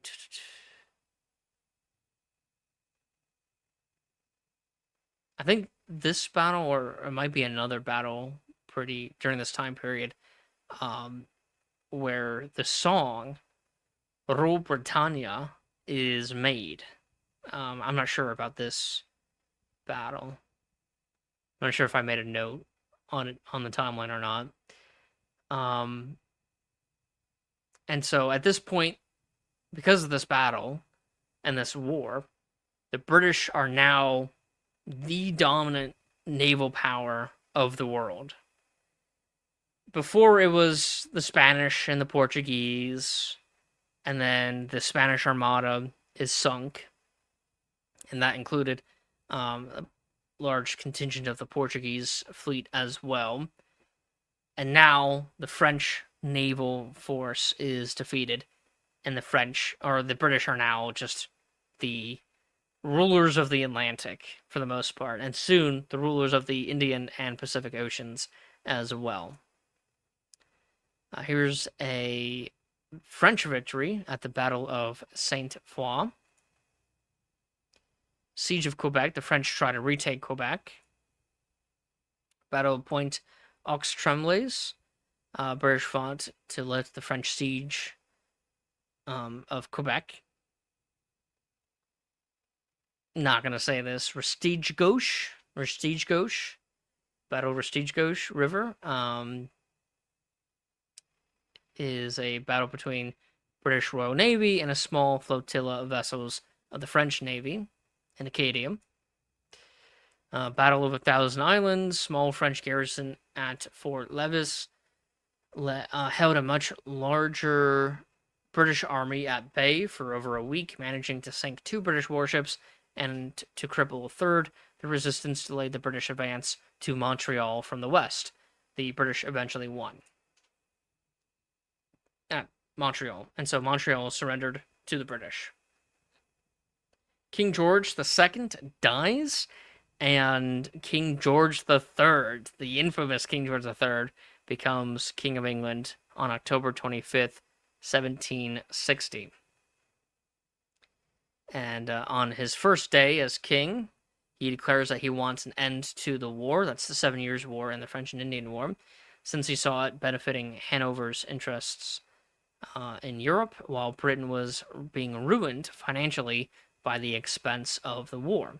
So Hanover is somewhat owned by the British, or I think mostly owned by the British, since it's the Hanoverian dynasty.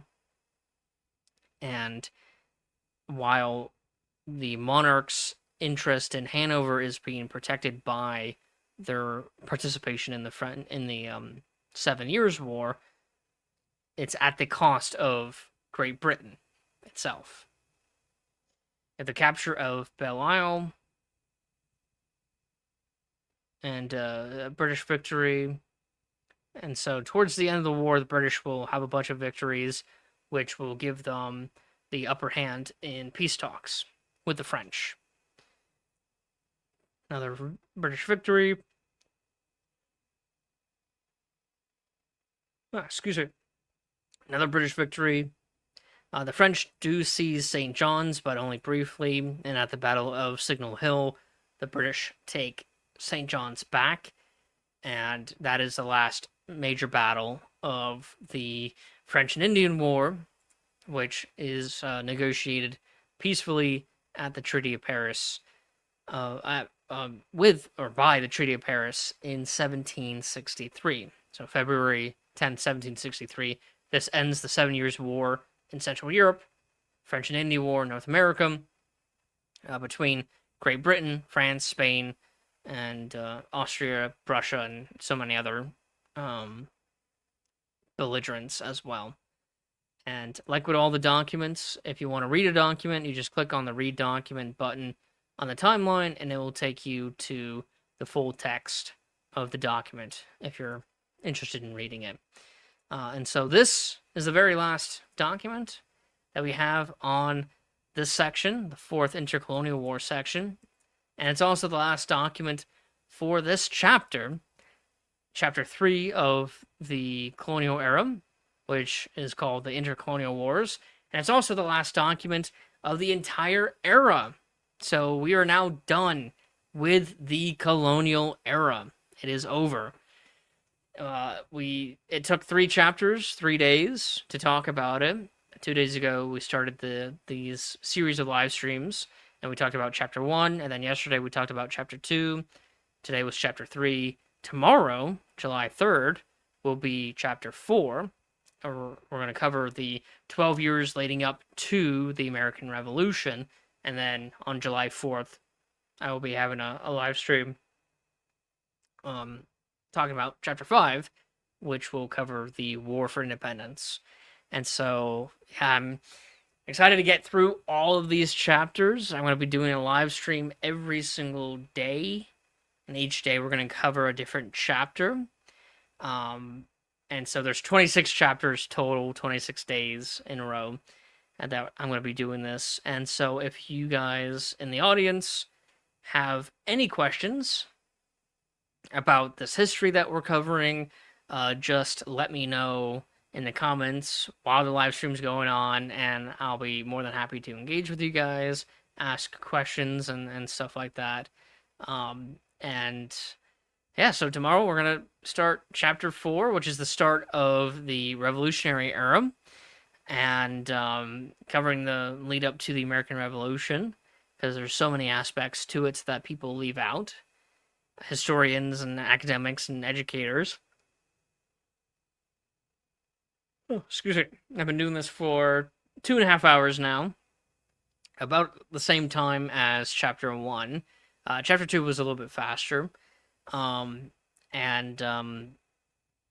so, yeah, I hope you guys enjoyed this long live stream and all this history. I hope you learned something new about our old past. And if you're interested in learning more about what this channel is about and what this charity is about, you can go to our website, www.tarpeia.us. There will be a link in the description.